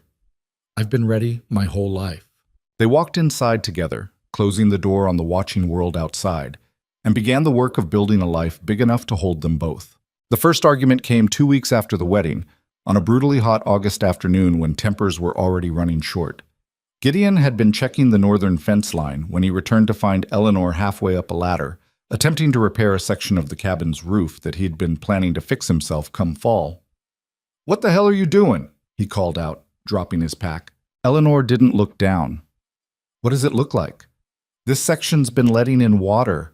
I found 3 buckets in the loft catching drips." "Get down from there." "I'm almost finished." "Eleanor, get down, now." She descended the ladder slowly, hammer still in hand, and turned to face him with her jaw set in a way Gideon was starting to recognize meant trouble. "Don't use that tone with me. Don't climb on my roof without telling me. It's our roof now, or did you forget we're married?" Eleanor's eyes flashed. "And I don't need permission to fix things that need fixing. That's not the point. You could have fallen. I've been climbing ladders since I was 12 years old. I don't need you protecting me from basic carpentry." Gideon felt his own temper rising. "I wasn't protecting you. I was going to do it myself." "When? You've been saying that section needed repair since I got here. Meanwhile, we've got water damage spreading through the loft, and you're too busy with your trap lines to deal with it." Eleanor crossed her arms. "If you want something done around here, you either do it yourself or you let me do it. You don't get to tell me to wait while things fall apart." "I had a plan." "Your plan was to ignore it until winter forced your hand." Eleanor's voice was sharp. "I've seen how you operate, Gideon. You handle the wilderness fine, but maintaining the homestead, you do the minimum to survive and nothing more. Well, I'm not interested in surviving. I told you that. And I told you I'd handle it." "You told me a lot of things?" Eleanor set down the hammer with deliberate force. "You told me you wanted a partner, not someone to take care of. But the first time I try to actually partner with you, you order me off a ladder like I'm a child." The accusation hit harder than Gideon expected. He opened his mouth to argue, then closed it again. She wasn't entirely wrong. He had been putting off the roof repair, and his first instinct had been to protect her, even though she clearly didn't need or want protection. "You're right," he said finally. "I'm sorry." Eleanor's anger seemed to deflate slightly. "What? You're right. I shouldn't have ordered you down, and I should have fixed that roof weeks ago." Gideon gestured at the ladder. "If you want to finish it, go ahead. Just let me spot you in case the ladder shifts." Eleanor studied him for a long moment, clearly trying to decide if he was being sincere or just trying to end the fight. Whatever she saw in his face must have satisfied her because she nodded and picked up her hammer. "Fine, but next time you want to tell me something's too dangerous, remember I spent 3 years working construction on my brother's store addition. I know what I can handle." They finished the roof together in tense silence, Gideon holding the ladder while Eleanor secured the last few shingles. When she finally descended, they stood facing each other in the afternoon heat, both sweaty and frustrated. "This is going to happen again," Eleanor said quietly. "We're going to fight. We're both too stubborn not to." "I know. But we can't let it fester. We can't go silent for days nursing grudges. Not up here." Eleanor wiped sweat from her face. "If we're angry, we say it. We fight it out and we move on. Agreed?" "Agreed." Eleanor held out her hand and they shook on it, formal as a business deal. Then, without warning, she pulled him into a kiss that tasted like sweat and frustration and something that might have been forgiveness. "I'm still mad at you," she said when they broke apart. "I know. But I'm also attracted to you when you admit you're wrong. It's inconvenient." Gideon felt himself smile for the first time since the argument started. "Noted." They went inside and Eleanor made dinner while Gideon cleaned the tools they'd used on the roof. The tension between them had shifted into something else, not quite resolved but acknowledged, worked through instead of buried. That night, lying in the darkness of the loft with Eleanor warm beside him, Gideon thought about the 5 women who'd left. None of them had ever fought with him. They'd been too intimidated or too uncomfortable or too ready to leave at the first sign of conflict. Eleanor wasn't any of those things. She met him head on, expected him to do the same, and didn't run when things got difficult. "You still awake?" Eleanor's voice cut through the darkness. "Yeah. I wasn't trying to prove I don't need you. When I was fixing the roof." Gideon turned toward her, though he could barely make out her shape in the dark. "I know. I just need you to trust that I can handle things. Even the hard things. Especially the hard things." Eleanor was quiet for a moment. "Every man I've ever known has either been intimidated by my competence or tried to limit it. I need you to be different." "I'm trying." "I know you are." Eleanor's hand found his in the darkness. "We're both trying. That's more than most people manage." August turned into September and the first hints of autumn began appearing on the mountain. The aspens started turning gold at the higher elevations, and the mornings carried a chill that promised winter wasn't far off. Gideon and Eleanor threw themselves into preparation with shared intensity, working from dawn until long after dark to get everything ready. They expanded the root cellar, digging deeper into the hillside to create more storage space. Eleanor took over the garden completely, harvesting vegetables with ruthless efficiency and organizing their preservation with the precision of a military campaign. Potatoes went into the cellar layered in sand. Carrots and turnips were stored in sawdust. Cabbage was made into sauerkraut in massive crocks Eleanor had ordered from town. "We're going to have more food than we can possibly eat," Gideon observed, watching her work. "That's the point. I want a surplus, not just enough." Eleanor didn't look up from the carrots she was trimming. "If we get snowed in for 6 months, I want to open spring with food to spare, not scraping by on the last of the stores." Gideon helped her haul water from the creek for canning, and they spent 3 long days processing venison into jerky and canned meat. The cabin smelled like vinegar and smoke and cooking vegetables, and at night they collapsed into bed too exhausted for anything but sleep. "You work like you're trying to prove something," Gideon said one evening, watching Eleanor organize the 5th set of shelves she'd built in the storage room. "Maybe I am." Eleanor stepped back to survey her work. "I'm proving I belong here, that this wasn't a mistake." "You don't need to prove that to me. I'm not proving it to you, I'm proving it to myself." Eleanor turned to face him. "You've been on this mountain for 7 years. You know it can sustain you. I've been here 2 months. Every jar I can, every shelf I build, every task I complete, it's evidence that I can do this, that I can make a life here." Gideon understood that drive better than she knew. He'd spent his first 2 years on the mountain doing the same thing, pushing himself to master skills he'd never needed before, proving to himself that he could survive without civilization. "You're already doing it," he said, "making a life here." Eleanor's smile was quick and genuine. "We're doing it. There's a difference." The first snow came in mid-September, a light dusting that melted by noon but served as a warning. Winter was coming, and it wouldn't wait for them to be ready. Gideon took Eleanor on a tour of his trap lines, showing her the routes he'd walk all winter, the shelters he'd built for bad weather, the landmarks that would remain visible even under heavy snow. "If something happens to me," he said, pointing out a distinctive rock formation, "this marks the path back to the cabin. Follow it downhill and you'll hit the clearing." "Nothing's going to happen to you." "Maybe not. But you need to know this anyway?" Gideon continued walking, Eleanor following close behind. "The nearest cabin is 12 miles that way. Family named Hutchins. They're only here summer months, but their cabin's stocked with emergency supplies. If you need help and can't get to town, that's your backup." Eleanor absorbed this information without comment, but Gideon could see her cataloging every detail, building her own mental map of the mountain. They were heading back toward the cabin when Eleanor suddenly grabbed his arm and pointed. "Is that smoke?" Gideon followed her gaze to the southern ridge, where a thin column of smoke rose into the clear sky. Too much smoke for a campfire, too contained to be a forest fire. "Someone's burning slash," he said. "Clearing land, probably." "I thought you said the nearest cabin was 12 miles away." "It is. This is closer, maybe 8 miles. Must be new." Gideon frowned. He'd grown accustomed to having this section of the mountain to himself. The idea of new neighbors sat uncomfortably. "Should we go introduce ourselves?" Eleanor asked. "No." "Gideon, we'll meet them eventually if they stay through winter. No need to rush it." He started walking again, the subject clearly closed. Eleanor caught up to him quickly. "You don't like people much, do you?" "I like you. That's one person. What about everyone else?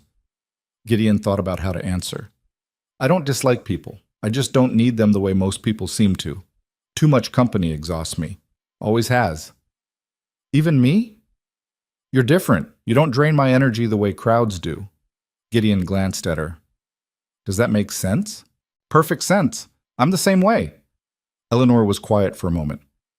But we can't avoid all human contact forever. Eventually, we'll need to go to town for supplies, see the neighbors, participate in basic social obligations. I know.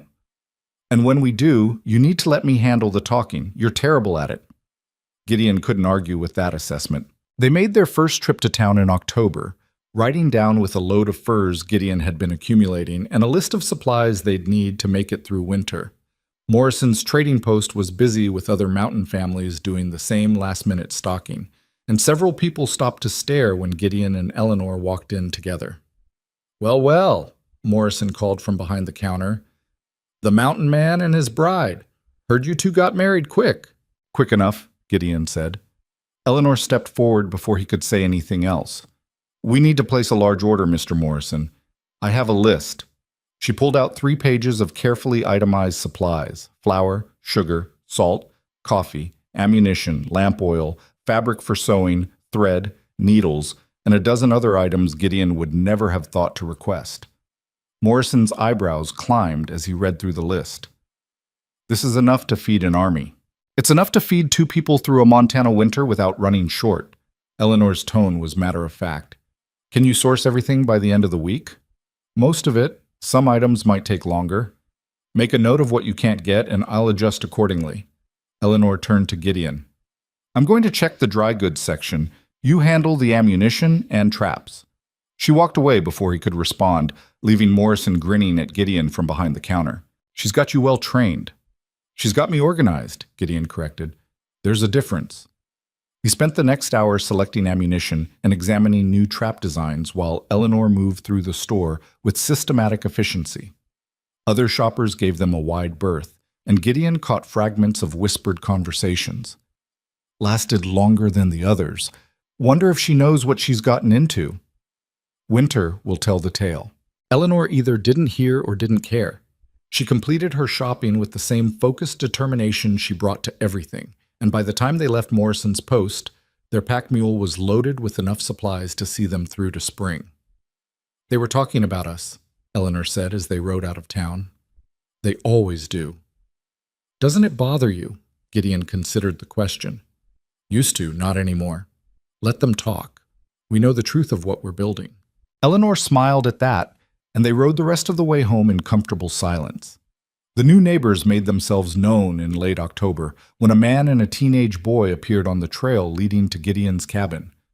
Gideon spotted them from the woodshed and felt his shoulders tense automatically. Eleanor emerged from the cabin, wiping her hands on her apron. We have visitors. I see that. The man raised his hand in greeting as he approached. He was maybe 40, weathered by outdoor work, with a boy of about 15 trailing behind him. Hello there. Name's Thomas Warren. This is my son, Billy. We're your new neighbors to the south. Gideon forced himself to step forward and shake the offered hand. Gideon Voss. My wife, Eleanor. Pleasure to meet you both. Warren's smile was genuine, but his eyes kept drifting to Gideon's scar in a way that made it clear he was fighting not to stare. We just moved up from Colorado, bought the old Henderson property, thought we'd introduce ourselves before winter set in. Henderson died 3 years ago, Gideon said. Cabin's been empty since.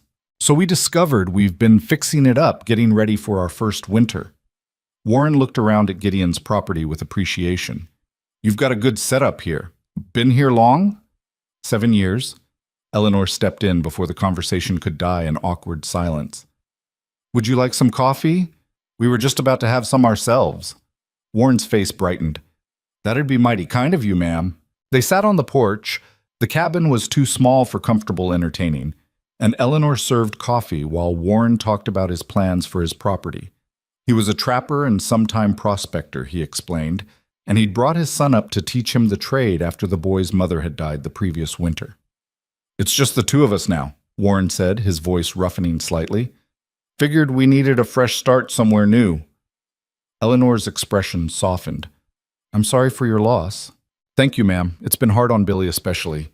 Warren glanced at his son, who hadn't spoken a word since arriving. He's still adjusting. The boy looked uncomfortable under the attention, his eyes downcast.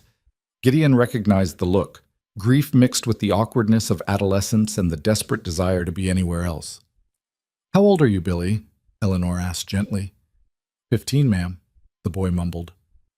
Do you know how to hunt? Billy looked up, surprised. Some, my pa's been teaching me. Good. Winter's going to demand it. Eleanor stood and walked to the edge of the porch. Gideon, show him the smokehouse. Let him see how we're storing meat. It wasn't a suggestion. Gideon stood and nodded to the boy.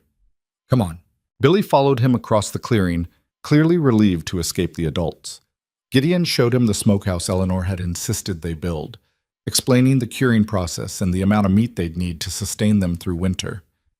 Your wife, Billy said hesitantly, she's real direct.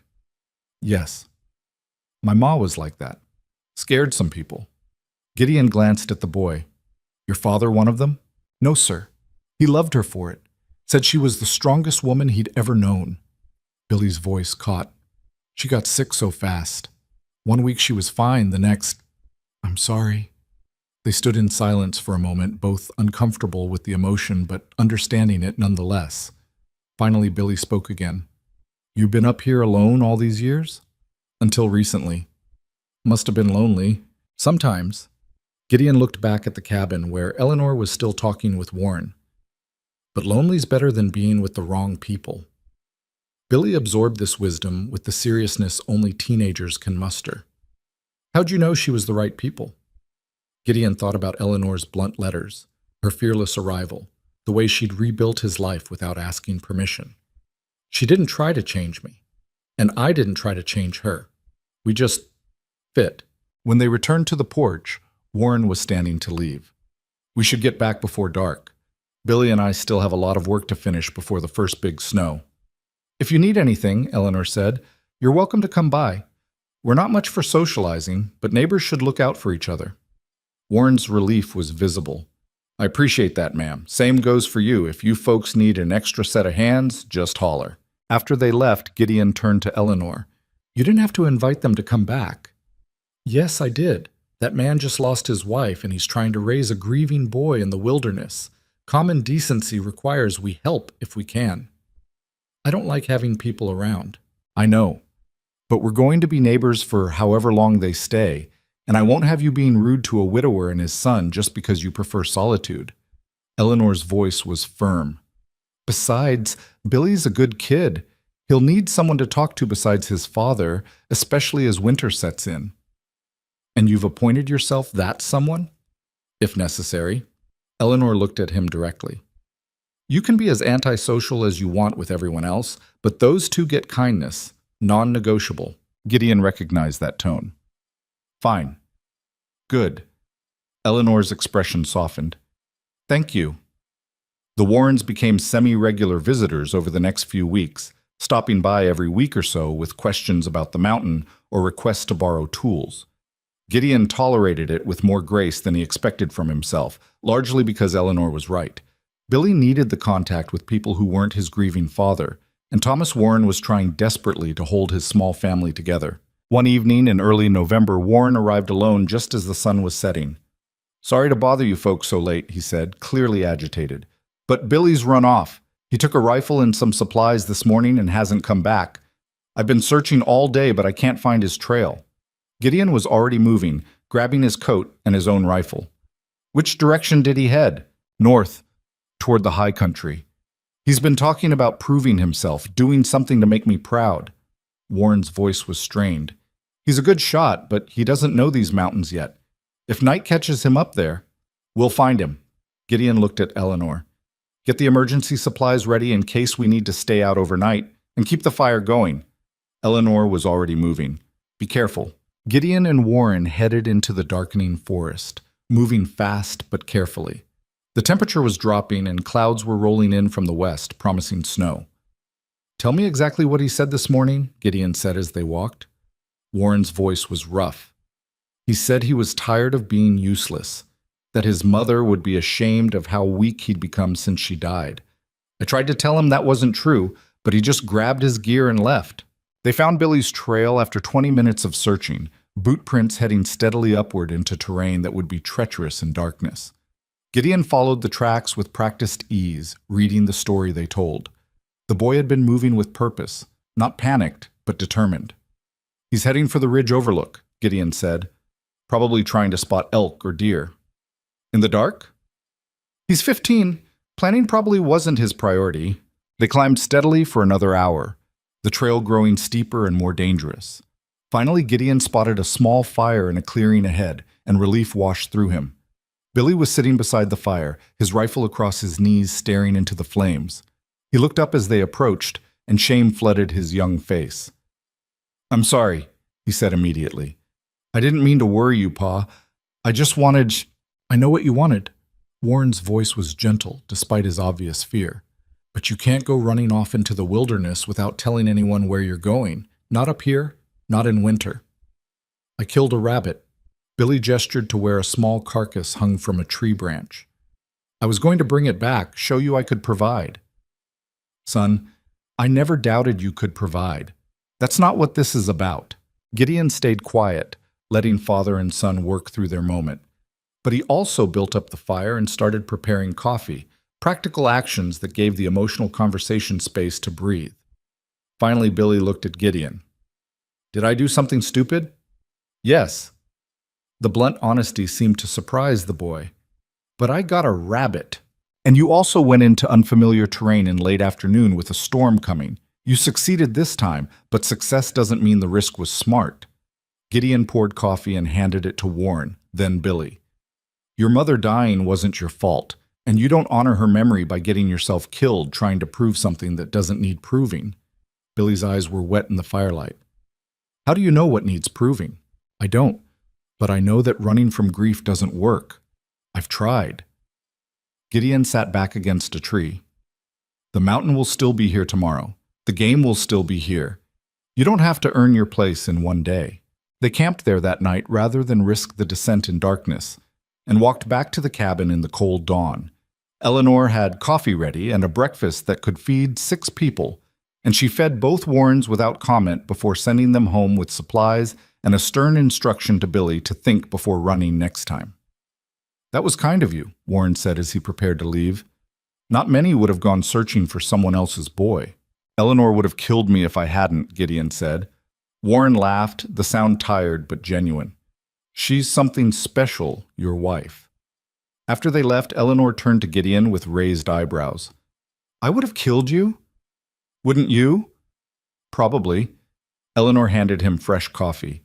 "But you went because you wanted to, not because I would have made you." Kid reminded me of myself at that age, angry and lost and trying to prove something to nobody in particular. Eleanor studied his face. "Did you ever prove it?" "No.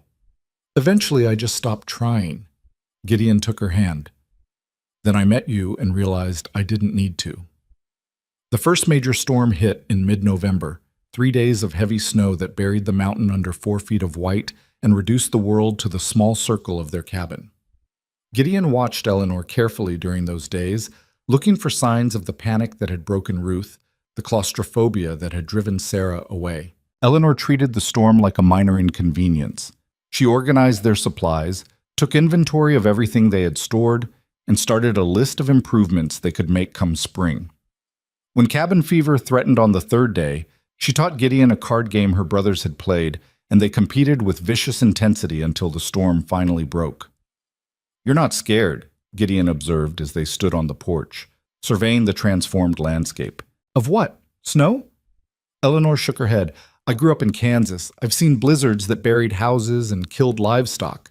This is just weather." "The other women—" "I'm not the other women." Eleanor's voice was sharp.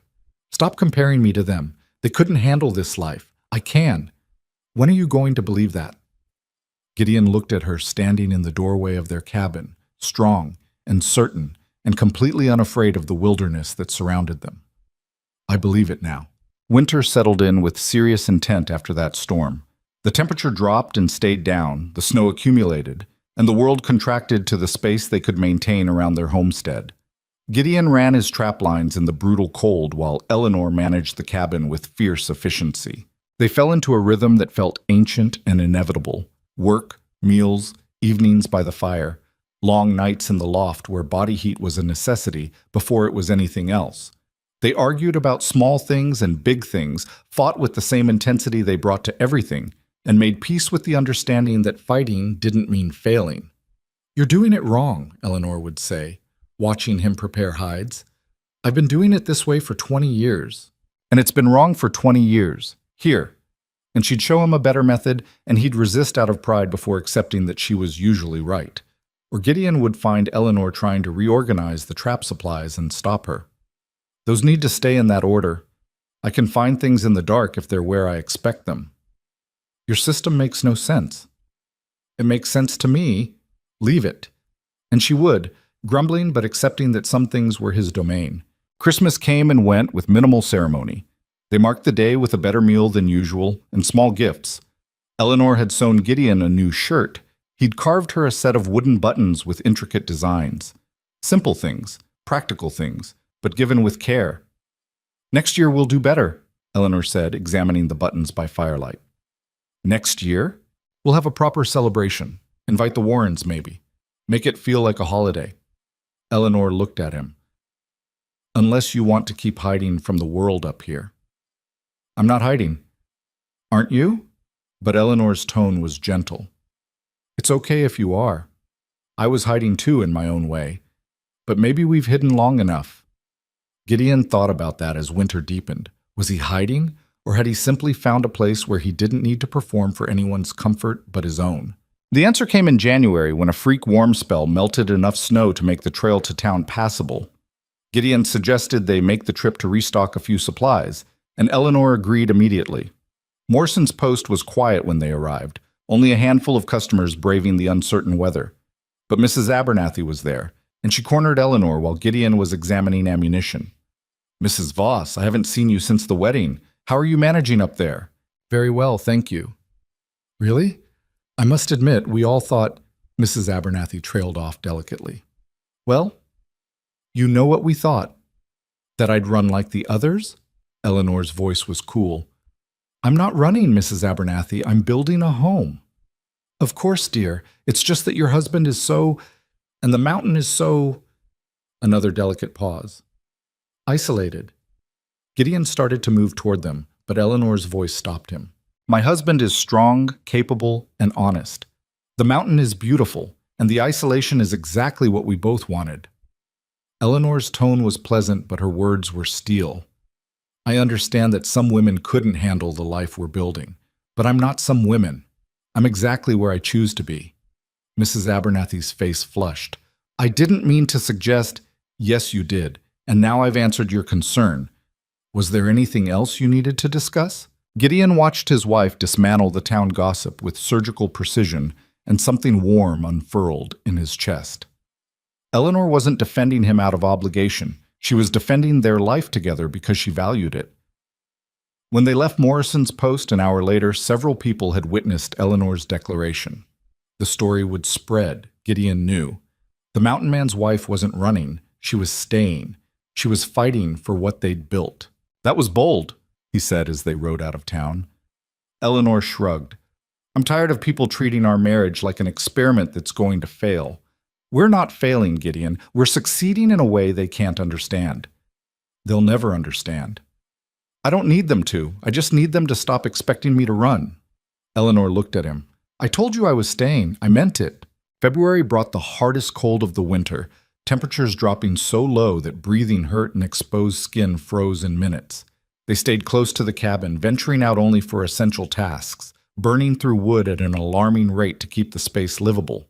On the worst days, they huddled close to the stove and talked about the future. Eleanor wanted to expand the cabin, add a second room before next winter. Gideon wanted to build a proper barn for livestock, maybe goats, maybe a milk cow if they could get one up the mountain.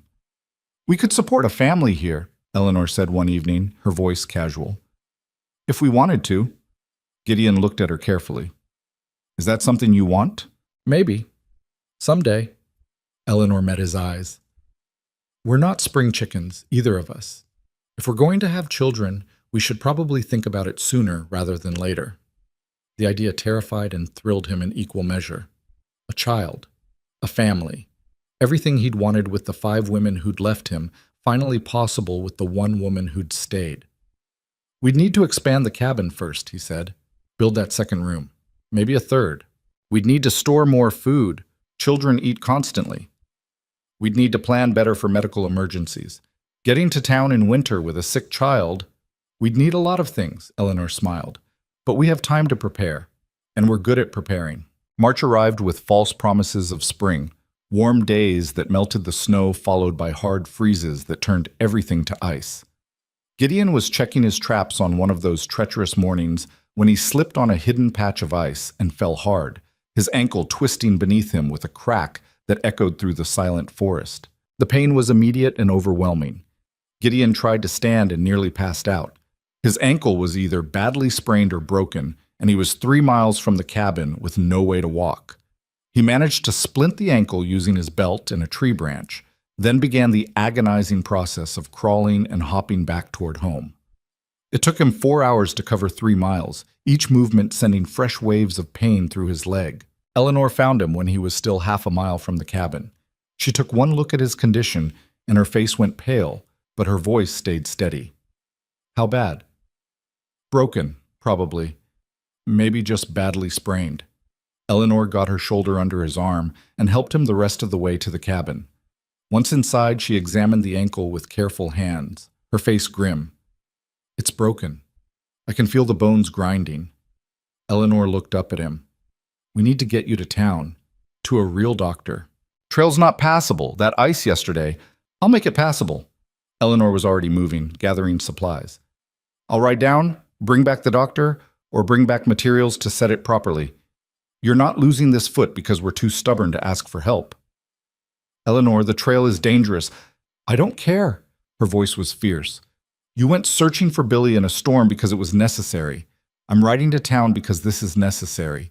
Don't argue with me. She was right, and Gideon knew it, but the thought of her navigating that treacherous trail alone made his chest tight with fear. Eleanor saw it in his face. She knelt beside him and took his hands. I can do this. You need to trust that I can do this. I do trust you. You just want to protect me. I know. Eleanor kissed him quickly. But right now, I'm protecting you. Let me. She left within the hour, riding Gideon's steadiest horse with supplies and a determination that would have been frightening if it wasn't so necessary. Gideon spent the next 6 hours in agony, physical pain from his ankle, emotional pain from imagining every possible disaster that could befall Eleanor on that dangerous trail. She returned just after dark, the doctor riding behind her on a second horse she'd somehow acquired. Your wife is terrifying, the doctor said, climbing down stiffly. She threatened to drag me up this mountain by my ears if I refused to come. I offered him triple his usual fee first, Eleanor said calmly. The threats only came after he tried to refuse. The doctor set Gideon's ankle with practiced efficiency, splinting it properly and leaving instructions for care.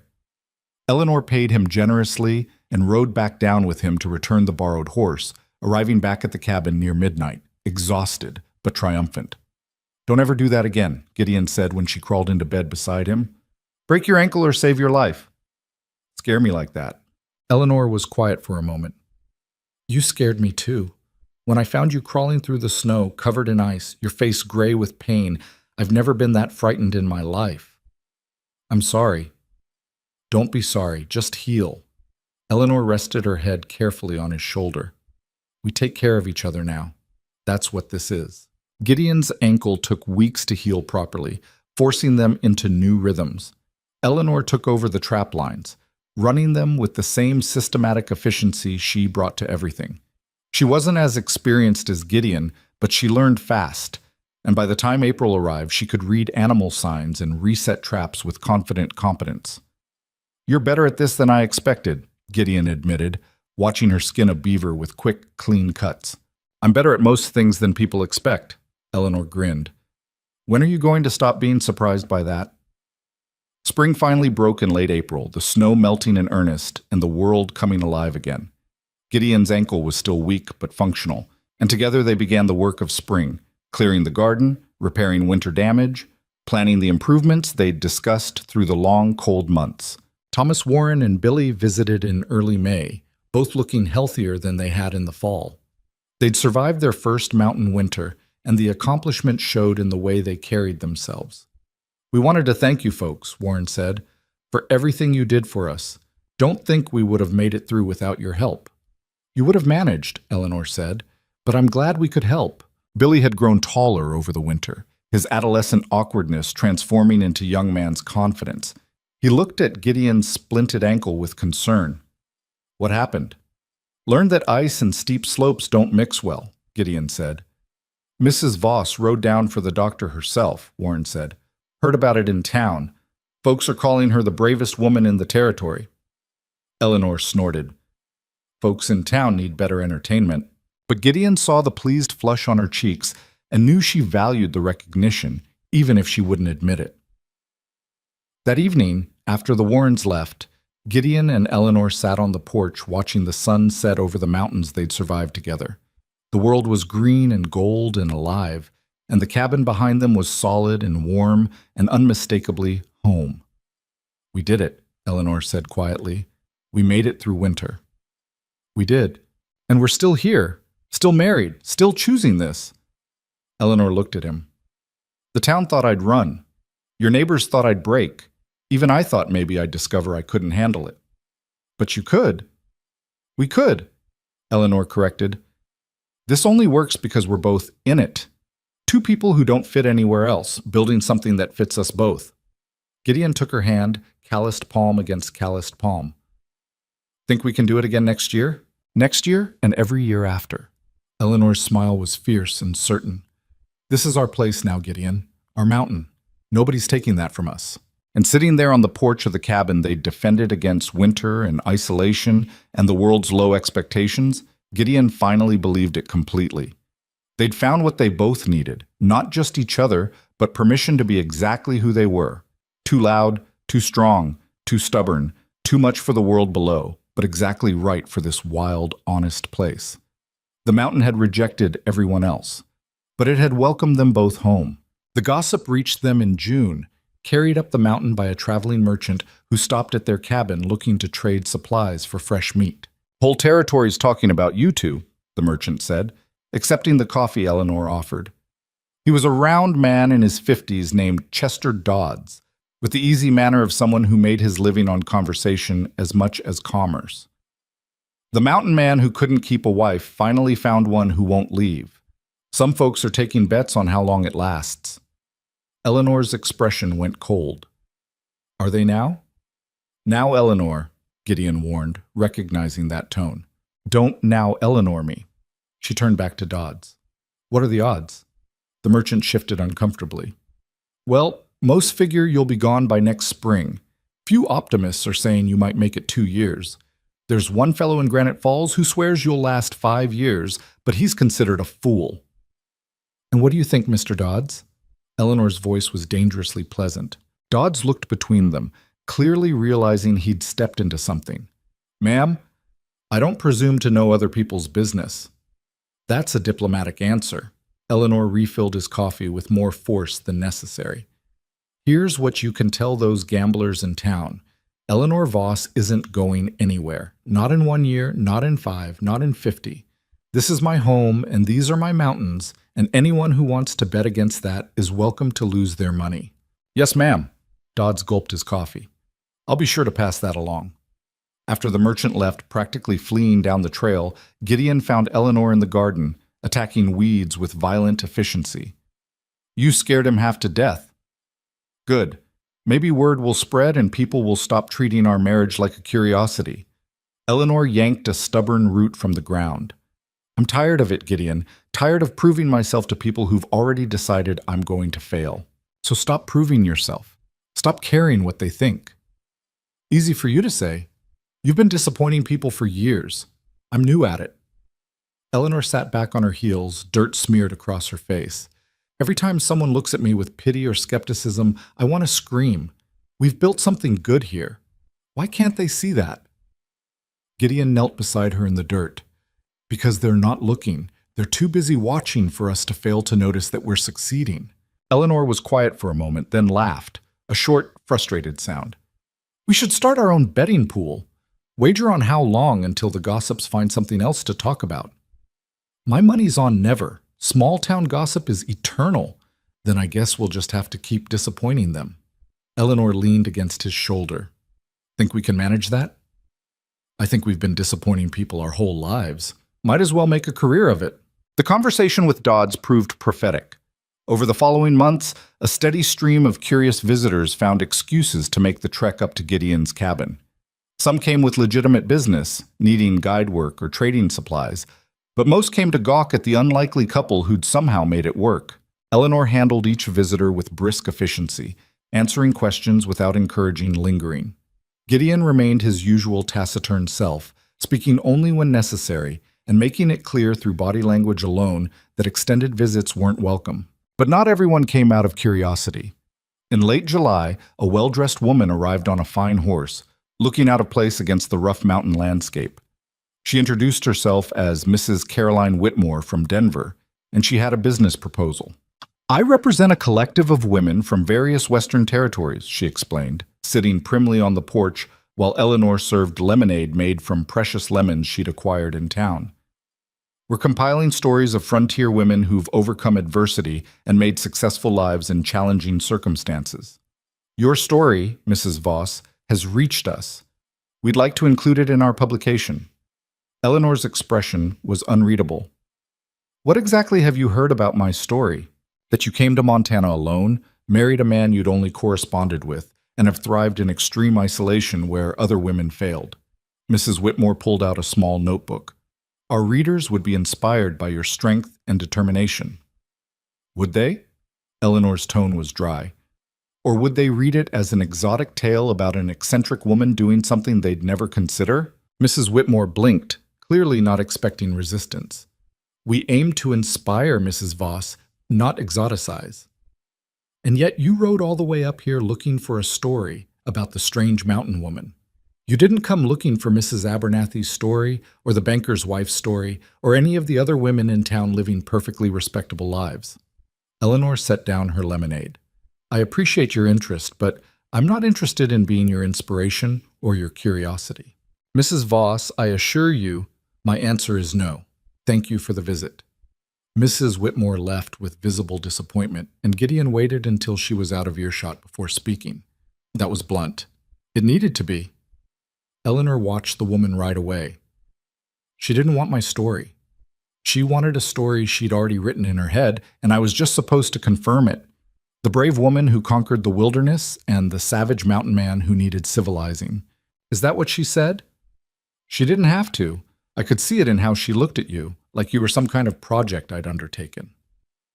Eleanor's jaw was set. I won't let people turn our life into a morality tale about taming wild things. You don't need taming, and I'm not some civilizing force. We're just two people who found each other. Gideon pulled her close, and she softened against him. The world really doesn't know what to do with us, does it? No, and I'm done trying to make them understand. August brought another visitor, this one expected and welcome.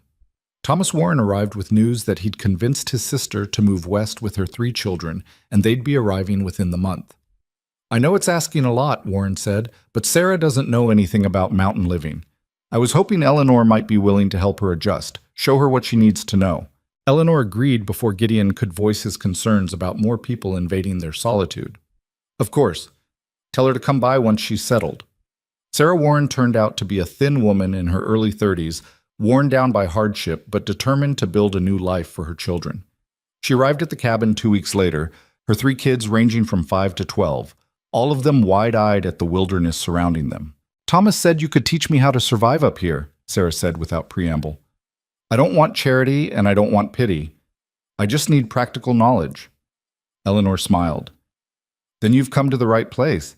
How much do you know about preserving food? They spent the afternoon in the garden and the root cellar, Eleanor walking Sarah through everything she'd learned about mountain living. The children explored the clearing under Gideon's watchful eye, their laughter strange and bright in the usually quiet space. The youngest, a girl named Margaret, approached Gideon cautiously. Are you a giant? No. My brother said you were. He said you fought a bear and won. The bear won. I just survived. Gideon showed her the scar on his face. See? Margaret studied it with the fearless curiosity of children. Does it hurt? Not anymore. Good. She declared this with satisfaction and ran off to tell her brothers about the scar, apparently deciding Gideon was safe despite his size.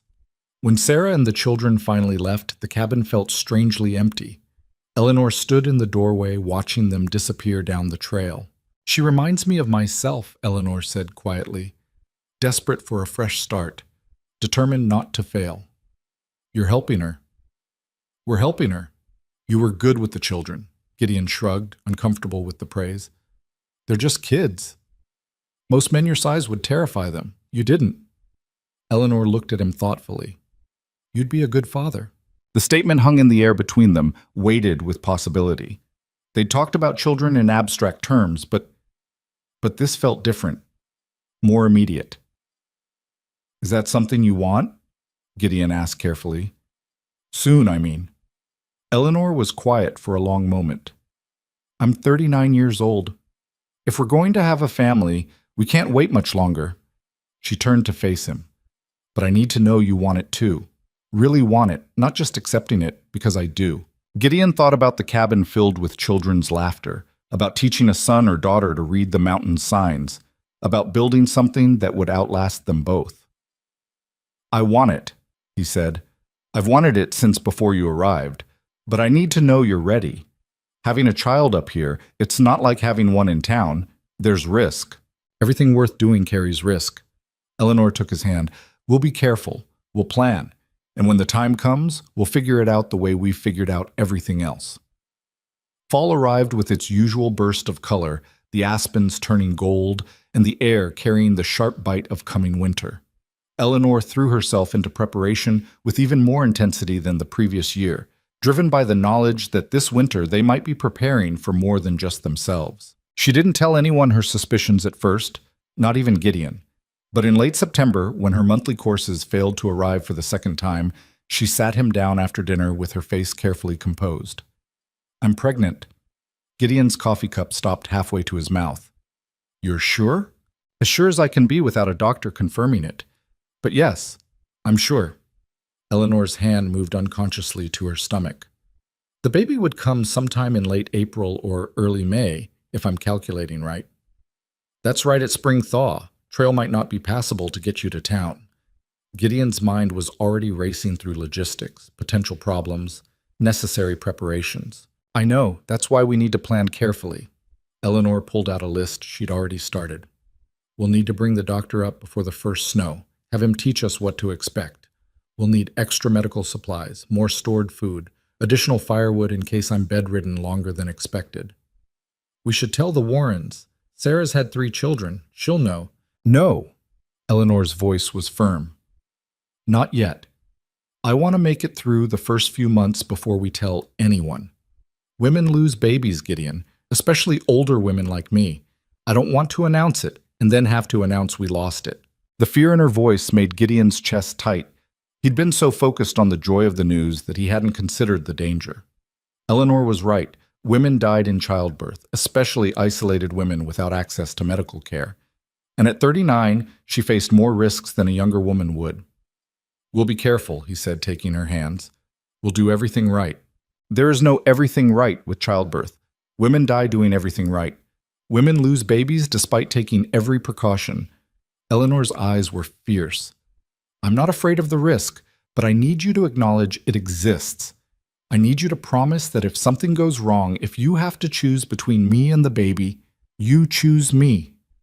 The request felt impossible. Eleanor, promise me. I won't go through this pregnancy terrified that you'll sacrifice me to save a child I might not survive delivering anyway. Her grip on his hands tightened. I need to know you'll choose me. Gideon had never considered he might have to make such a choice. The idea of losing Eleanor was unbearable, but so was the idea of losing their child. But looking at her face, seeing the real fear beneath her practical exterior, he knew there was only one answer. I promise. You come first. Always. Eleanor's relief was visible. She leaned forward and kissed him, and Gideon tasted salt and realized she was crying. "I'm terrified," she whispered against his mouth. "I've never been this scared in my life." "I know, me too." They held each other in the lamplight, two people who'd always prided themselves on fearlessness, finally admitting that some things were worth being afraid of. True to Eleanor's plan, they rode to town in early October and brought the doctor back up the mountain. Dr. Marcus Chen, a cousin of young Tommy Chen who worked for Morrison, examined Eleanor thoroughly and pronounced her healthy and strong. "Your age is a factor," he said bluntly, "but you're in excellent physical condition, which helps. The isolation is my main concern. If there are complications during delivery, you need to be able to get help quickly."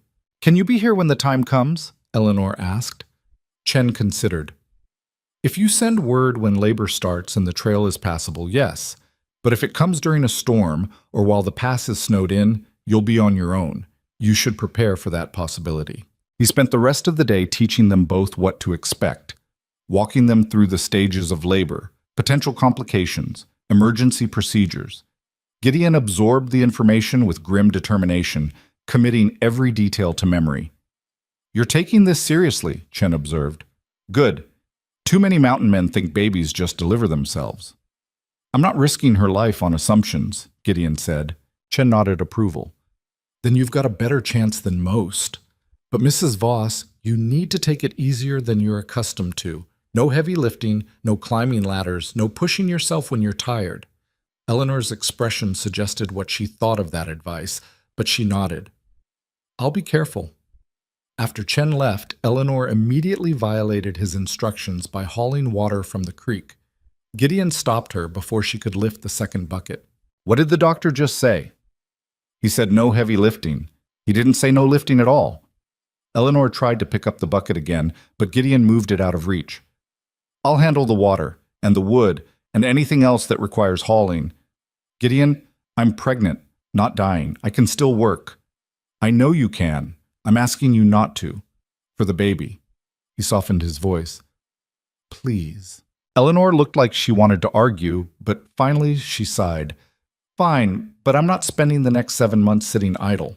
I'll find other work." She did. Eleanor threw herself into tasks that didn't require heavy lifting, sewing winter clothes for the baby, organizing and reorganizing their supplies, teaching herself to knit from a book she'd ordered from town.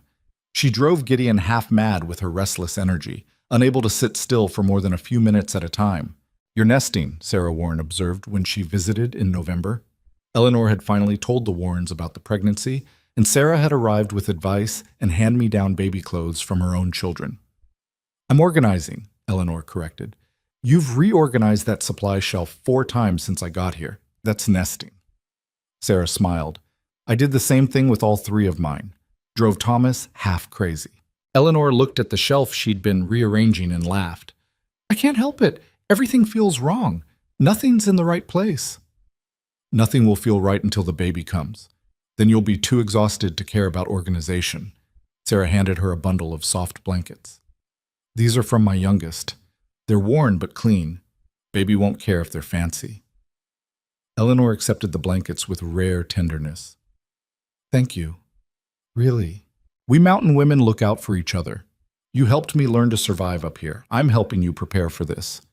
Sarah glanced toward where Gideon was outside with her boys, showing them how to identify animal tracks in the fresh snow.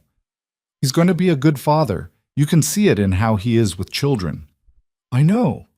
Eleanor watched through the window, her hand resting on her still flat stomach. "I just hope I'll be a good mother." "You will be. You're strong and practical, and you don't take nonsense from anyone. Those are good qualities for raising children." But privately, Eleanor had doubts. She knew how to survive, how to work, how to fight. She didn't know how to be gentle or patient or any of the things mothers were supposed to be. What if she was too rough for motherhood? Too hard? She shared these fears with Gideon late one night, lying in the darkness of their loft. "What if I'm terrible at it? What if I don't have the right instincts?" "Then we'll figure it out together. Same way we figured out everything else." Gideon's hand found hers in the dark. "You think I know how to be a father? I barely remember my own. We'll both be making it up as we go." That's not reassuring.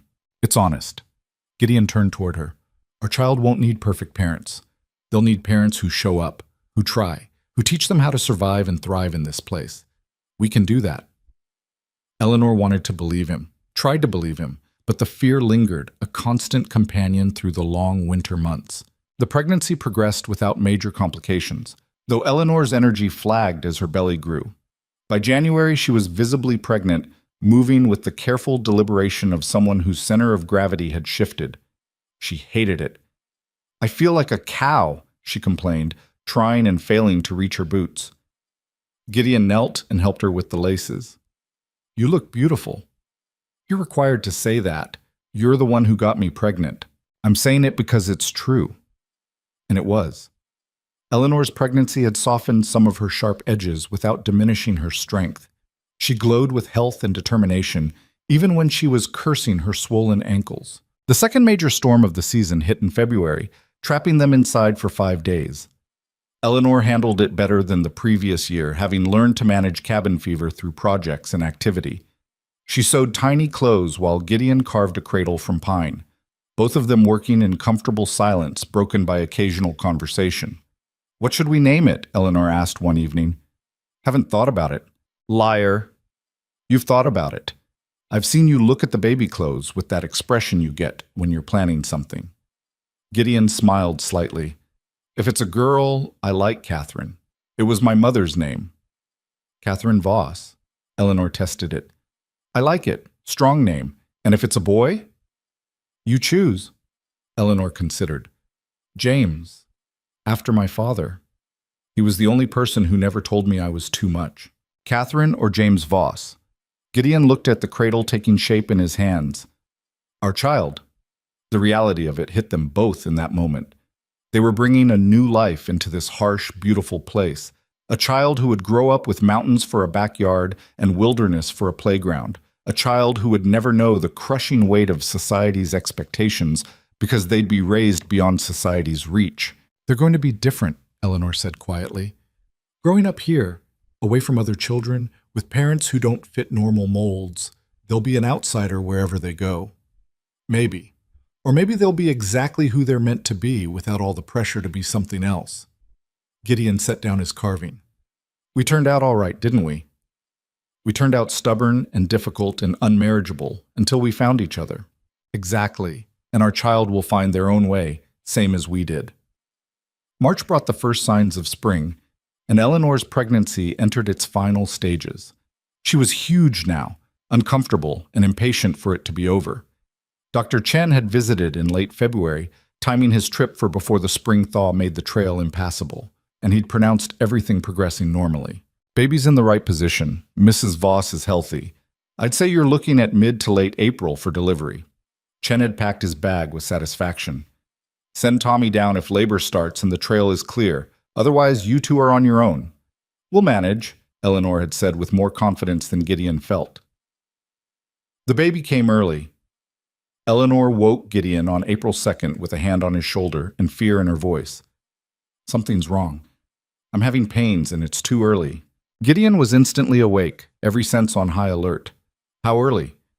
At least 2 weeks, maybe more. And the pains are strong, Gideon. Stronger than practice contractions should be. He lit the lamp with shaking hands and helped Eleanor sit up. Her face was pale, her breathing already labored. Outside, a late spring storm was dumping fresh snow on the mountain. The trail would be impassable. We're doing this alone, Gideon said, forcing his voice to stay calm. Just like we prepared for. You remember what Chen taught us? I remember. Eleanor gripped his hand as another contraction hit. But I'm scared. Me too, but we can do this. Gideon helped her down from the loft, his mind racing through the checklist they'd prepared. Clean linens, boiled water, sharp knife sterilized in flame, everything they might need laid out and ready. The labor lasted 14 hours. Gideon stayed with Eleanor through every contraction, letting her squeeze his hands hard enough to bruise, offering water and encouragement when she could accept it.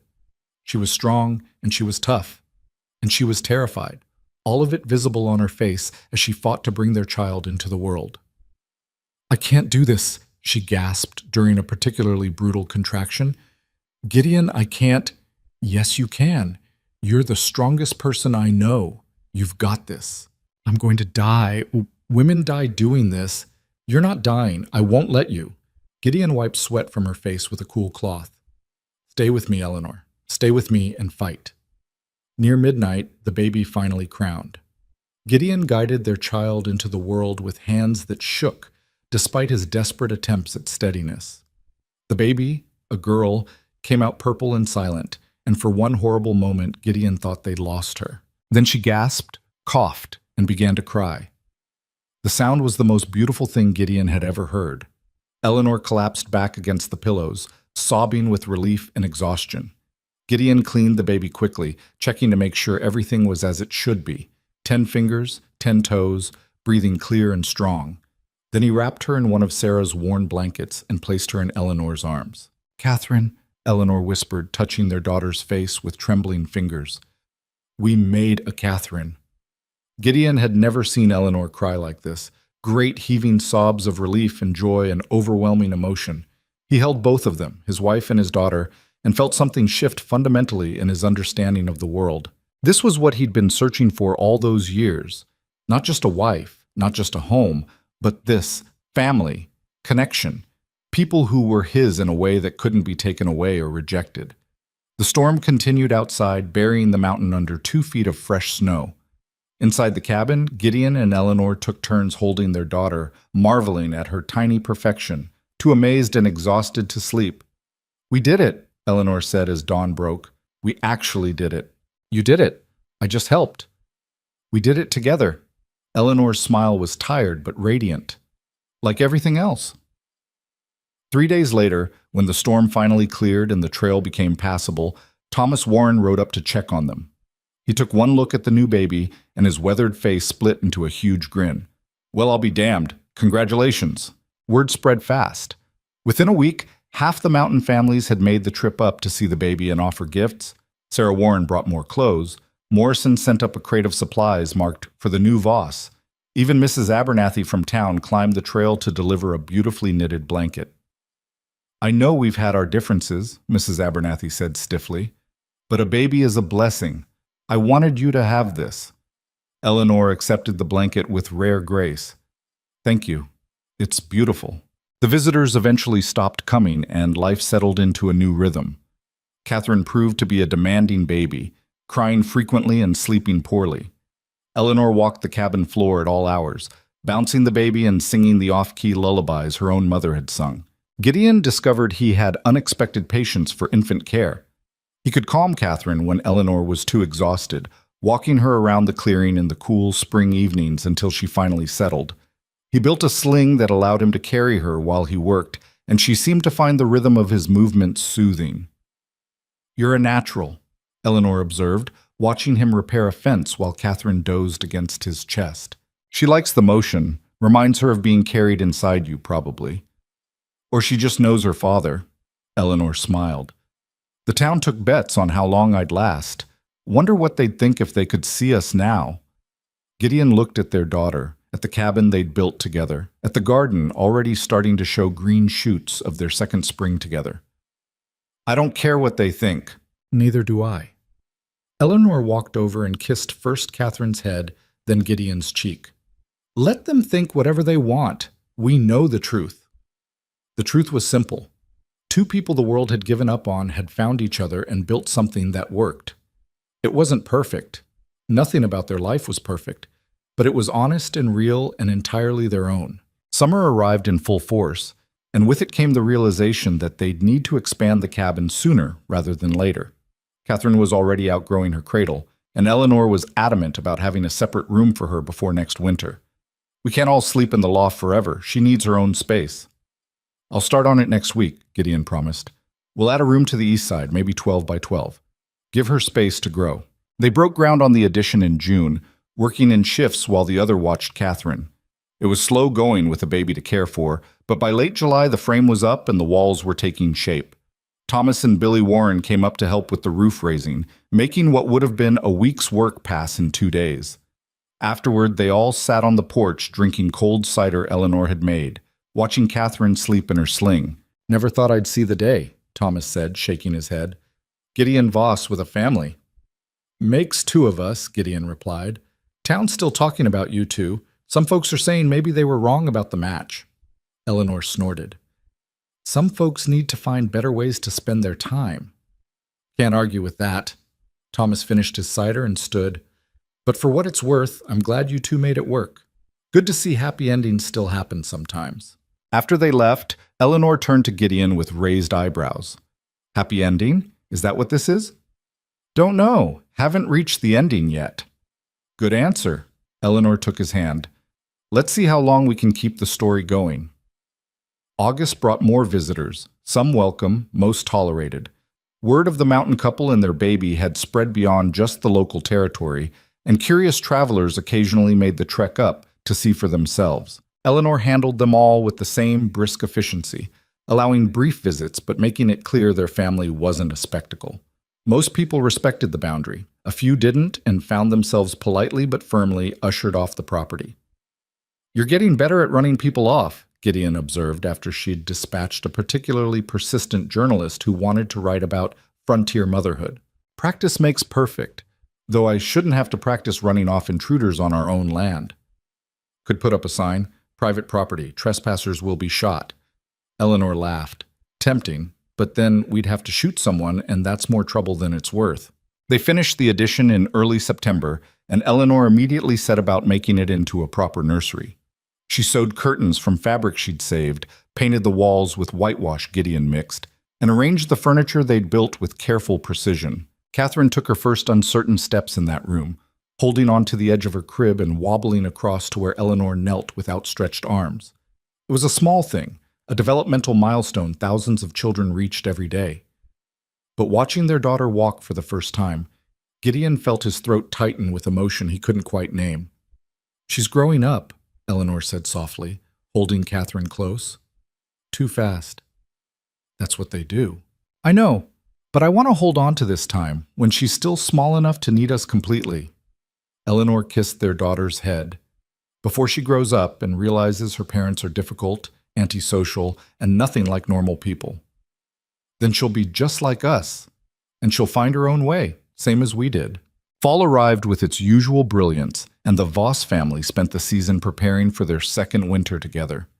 It was easier this time, with established routines and the confidence of having survived it once before.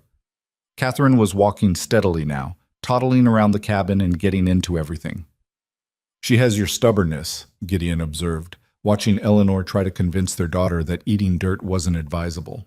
And your complete disregard for danger. She gets that from you. I regard danger plenty. I just don't let it stop me. Exactly my point. Eleanor finally extracted the handful of dirt from Catherine's mouth and set her down safely away from temptation. She's going to be a handful. She's already a handful.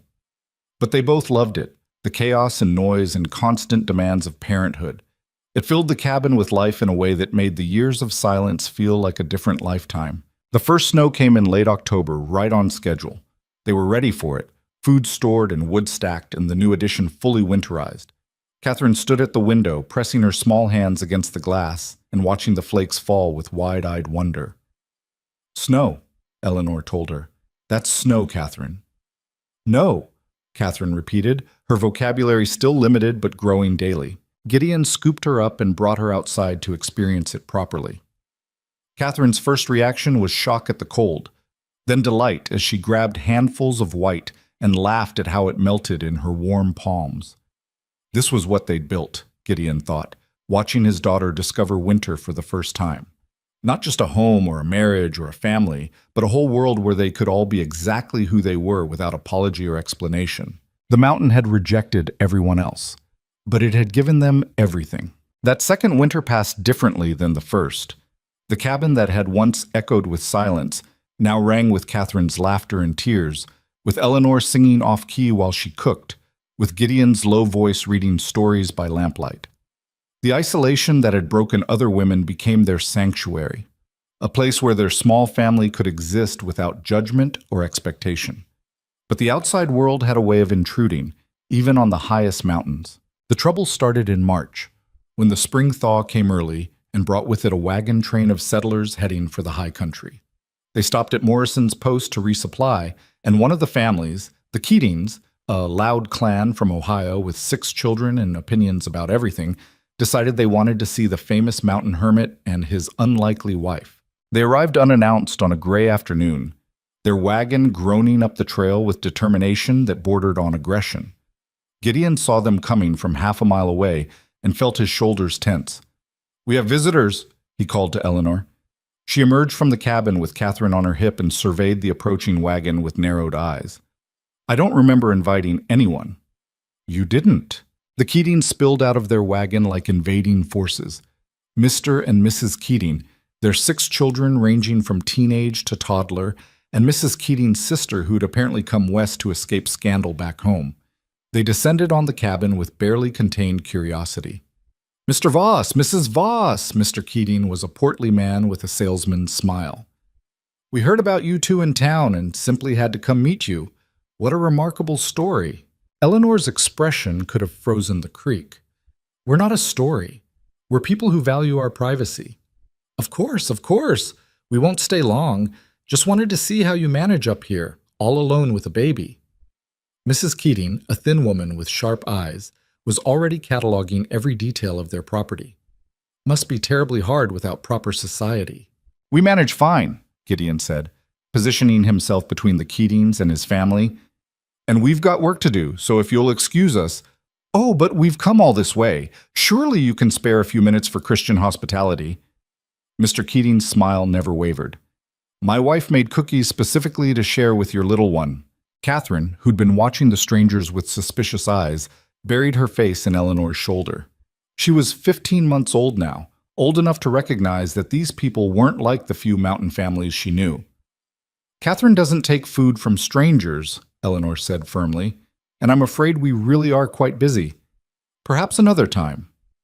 "Well," Mrs. Keating's smile turned brittle. "I suppose we shouldn't be surprised. We heard you were particular about visitors." "Particular is a polite word for it," Eleanor agreed. "Now, if you'll excuse us." But the Keatings weren't easily discouraged. Mrs. Keating's sister, a woman named Prudence, who looked like she'd been baptized in vinegar, spoke up for the first time. "We also heard your marriage was something of a scandal, that you came here desperate and unmarried and he took advantage." Gideon moved so fast that Prudence stumbled backward. He didn't touch her, didn't raise his voice, but his presence alone was enough to make grown men reconsider their choices. "You're leaving now," he said, his voice deadly calm. "You're getting in that wagon, and you're riding back down this mountain, and you're not coming back. Ever." "Now see here," Mr. Keating started. "I wasn't asking." Gideon looked at each of them in turn. "You came to my property uninvited. You insulted my wife. You're lucky I'm just asking you to leave." The Keatings scrambled back into their wagon with gratifying speed, Prudence muttering about savages and uncivilized behavior. As they rattled back down the trail, Mrs. Keating called back over her shoulder. "The whole territory will hear about this. Your rudeness, your hostility." "Good," Eleanor shouted after them. "Maybe then people will stop treating us like a traveling circus." They watched the wagon disappear, Catherine still clinging to Eleanor's neck. When they were finally alone again, Eleanor let out a long breath. "That's going to cause problems." "Let it." Gideon's jaw was still tight with anger. "I'm done pretending to be civilized for people who can't show us basic respect. They'll spread stories. Make us out to be dangerous recluses. Aren't we?" Gideon looked at her. "We live on a mountain, we avoid people, and we just ran off visitors at near gunpoint. If that's not reclusive, I don't know what is." Eleanor started to laugh, a surprised, genuine sound that made Catherine peek out from her shoulder. "You're right, we're exactly what they think we are. Why are we pretending otherwise?" "No idea. Habit, maybe." "Well, I'm done with it." Eleanor shifted Catherine to her other hip. "From now on, if people want to visit, they can send word first. And if we don't want visitors, we don't have to accept them. Our mountain, our rules." "Our mountain, our rules," Gideon repeated, liking the sound of it. But the Keatings proved as vindictive as they were unwelcome.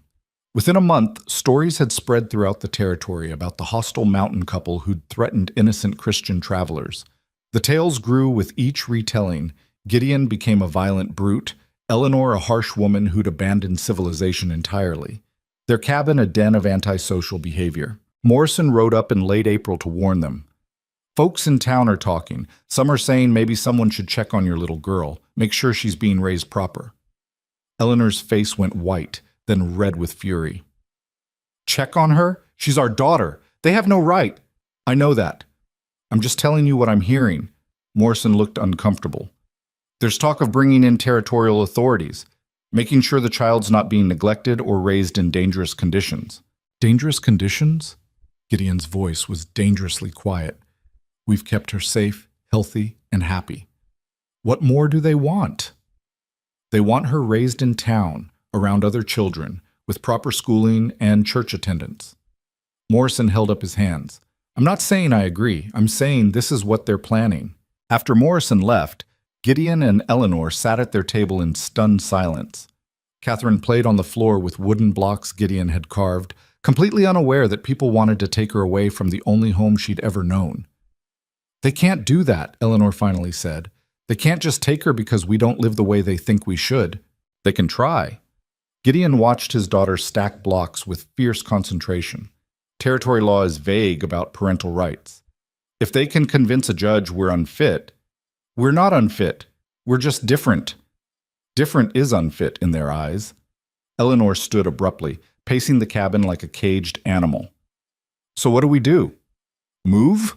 Hide? Pretend to be people we're not so they'll leave us alone? No. Gideon's voice was firm. We fight. We prove they're wrong.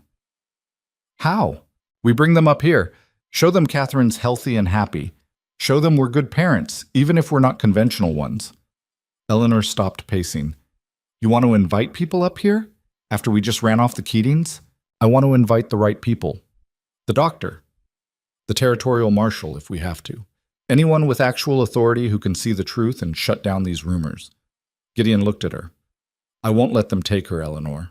Whatever we have to do, we keep our daughter. The marshal arrived 3 weeks later, accompanied by Dr. Chen and a woman introduced as Mrs. Fletcher, the territorial child welfare advocate. They'd sent word ahead, which was the only reason Gideon didn't meet them at the property line with a rifle. Marshal John Bridger was a weathered man in his 50s, with the careful eyes of someone who'd seen enough of humanity to be skeptical of everything.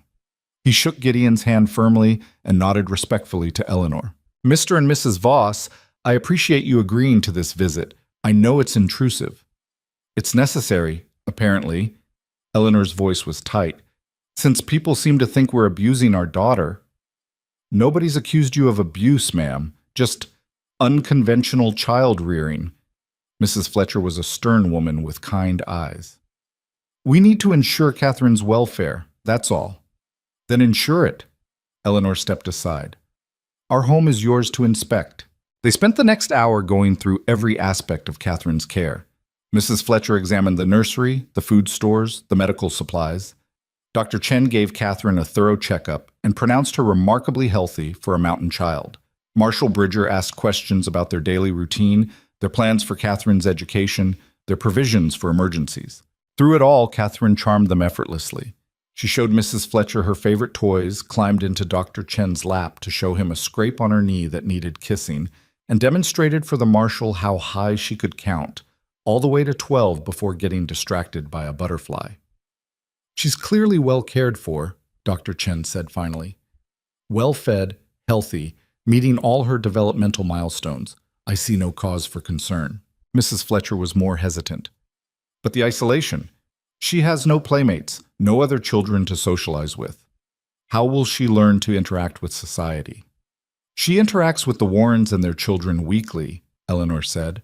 Sarah Warren brings her 3 kids up here regularly, and Catherine plays with them just fine. But no formal schooling, no church attendance, no exposure to culture and civilization. She's 18 months old, Gideon interrupted. Most children her age aren't attending formal schooling either. But when she's older, we'll teach her to read and write and do mathematics, same as any parent would. She doesn't need a schoolhouse to learn. Marshal Bridger had been quiet through most of the inspection, watching and listening. Finally he spoke. Mr. Voss, Mrs. Voss, I'll be straight with you. There are people in town who think you two are dangerous.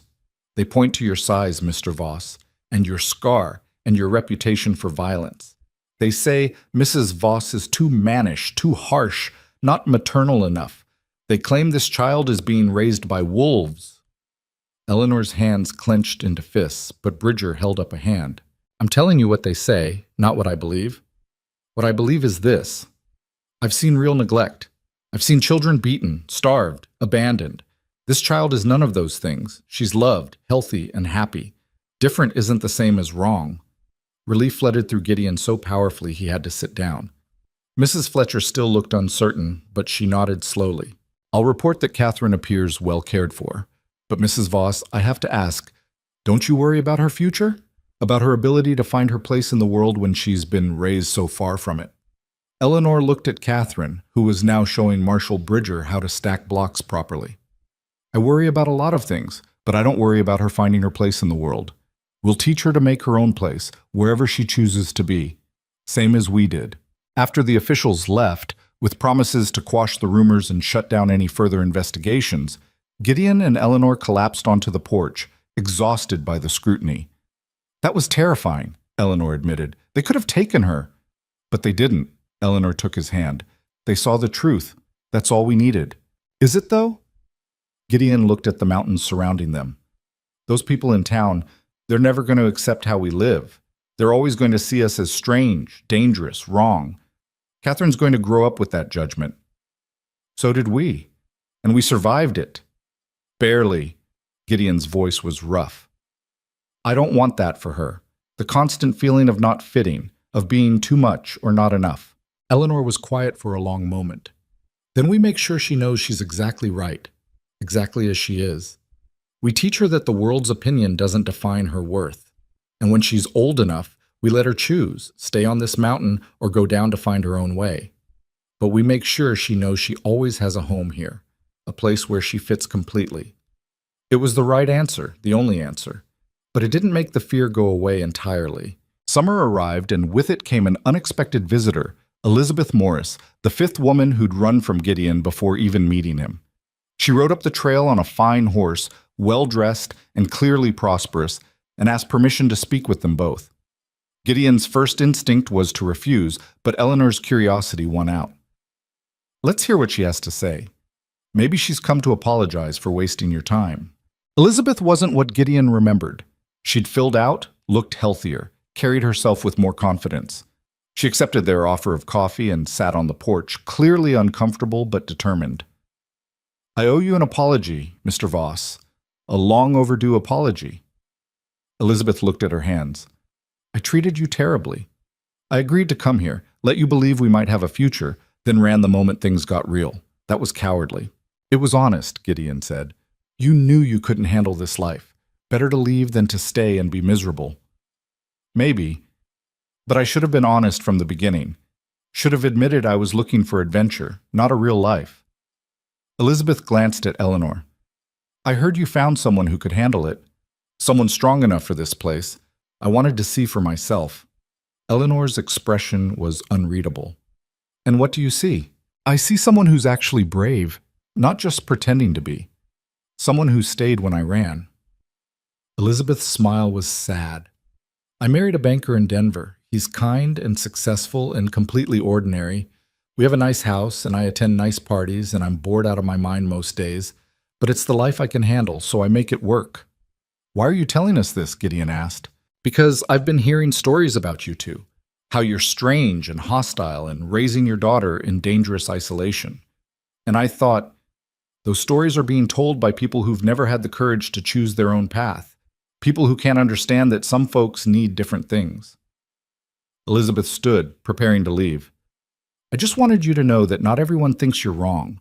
Some of us know we're cowards, and we respect the people who aren't. After she left, Eleanor turned to Gideon with raised eyebrows. Well, that was unexpected. She seemed different. She seemed honest, finally. Eleanor watched Elizabeth ride back down the trail. You think she's happy with her banker and her parties? I think she's as happy as she can be, living the life she's capable of living. Gideon pulled Eleanor close. Same as we are. We're more than happy. We're free. The word resonated. Free. That's what they'd built here. Freedom to be exactly who they were, without apology or modification. Freedom for Catherine to grow up without the crushing weight of other people's expectations. Freedom to define their own version of family and home and success. Fall came and Catherine turned 2, speaking in full sentences now and getting into everything with fearless determination. She was, as Eleanor had predicted, a handful, stubborn, curious, completely unafraid of the wilderness that surrounded them. She tried to pet a porcupine today, Eleanor reported one evening, showing Gideon the quill she'd had to pull from Catherine's hand. I told her not to touch it. She looked me right in the eye and touched it anyway. She gets that from you. She gets that from both of us. We've raised a tiny tyrant. But Eleanor's voice was full of affection. Sarah Warren says she's never seen a child so confident, says most 2-year-olds are timid around new things. Catherine's not most children. No, she's ours. They celebrated Catherine's 2nd birthday with the Warrens, a simple party with cake Eleanor had made, and presents the families had cobbled together from available materials. Billy Warren, now 17 and shooting up like a weed, had carved Catherine a set of animal figures that she immediately claimed as her favorites. You're good with your hands, Eleanor told him. Have you thought about apprenticing with a carpenter or a woodworker? Billy shrugged, embarrassed by the praise. Pa wants me to take over his trap lines eventually. What do you want? The question seemed to startle the boy. I don't know. Nobody's ever asked me that. Well, I'm asking. You're almost grown now. Time to start thinking about what kind of life you want to build. Gideon watched Eleanor counsel the boy and felt something warm in his chest. She was good at this, helping people see possibilities they'd never considered for themselves. She'd done it for him, after all. Shown him that his life could be more than just survival. Winter came hard that year, the worst they'd seen yet. Snow piled up to the cabin's windows and temperatures dropped so low that water froze inside the cabin if they let the fire die down. They were completely cut off from the outside world for 3 solid months, just the 3 of them in their small space. It should have been suffocating. Instead, it was perfect. They fell into rhythms that felt ancient, Gideon maintaining their firewood and checking their stores, Eleanor managing the household and teaching Catherine her letters, all of them together in the evenings telling stories and playing simple games. The isolation that had broken other families made them stronger, more tightly bonded. Catherine thrived in it. She didn't know that other children lived differently, surrounded by playmates in schools and churches. She only knew that her world consisted of 2 adults who loved her completely, in a wilderness that was her kingdom. You think she'll resent us someday? Eleanor asked one night, watching Catherine sleep in her small bed. For raising her so far from everything? Maybe. Probably. Gideon pulled Eleanor close. But I think she'll also thank us for giving her space to be herself, for not forcing her into a mold she doesn't fit. I hope so. I hope we're doing this right. There is no right. There's just what we're doing and trying our best. Spring brought the thaw and the return of contact with the outside world. The first visitor was Morrison, riding up with supplies and news. Town's mostly stopped talking about you folks, he reported. Marshal Bridger made it clear anyone who kept spreading rumors would answer to him. Folks decided their time was better spent on other people's business. Thank God for small favors, Eleanor said. There is one thing, though. Morrison looked uncomfortable. There's a new family moving into the valley, from back east. They've got money, and they're building a big house down near the settlement. Wife is apparently very interested in civilizing the territory, organizing social events, starting a proper school, that sort of thing. Good for her, Eleanor said, as long as she leaves us alone. That's the thing. She's heard about Catherine, wants to offer her a place in the school when it opens, free of charge. Eleanor's expression hardened. Catherine doesn't need her charity. I'm just passing along the message, ma'am. You can tell Mrs. Pemberton yourself when she rides up here. She's planning to visit? She's planning to visit everyone. Considers it her duty to bring culture to the mountains. Morrison's tone suggested what he thought of that duty. Mrs. Pemberton arrived 2 weeks later, riding side saddle on an expensive mare and dressed like she was attending a society function. She was younger than Eleanor expected, maybe 30, and beautiful in a fragile porcelain way that seemed completely unsuited to frontier life. Mrs. Voss, I'm Lydia Pemberton. I've heard so much about you. Her voice was bright and cultured.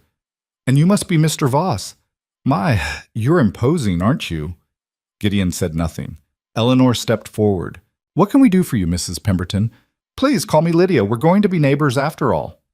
She dismounted gracefully and accepted Eleanor's offer of water. I wanted to discuss your daughter's education. I'm opening a school in the fall, and I'd be delighted to have Catherine attend. Catherine's 2 years old.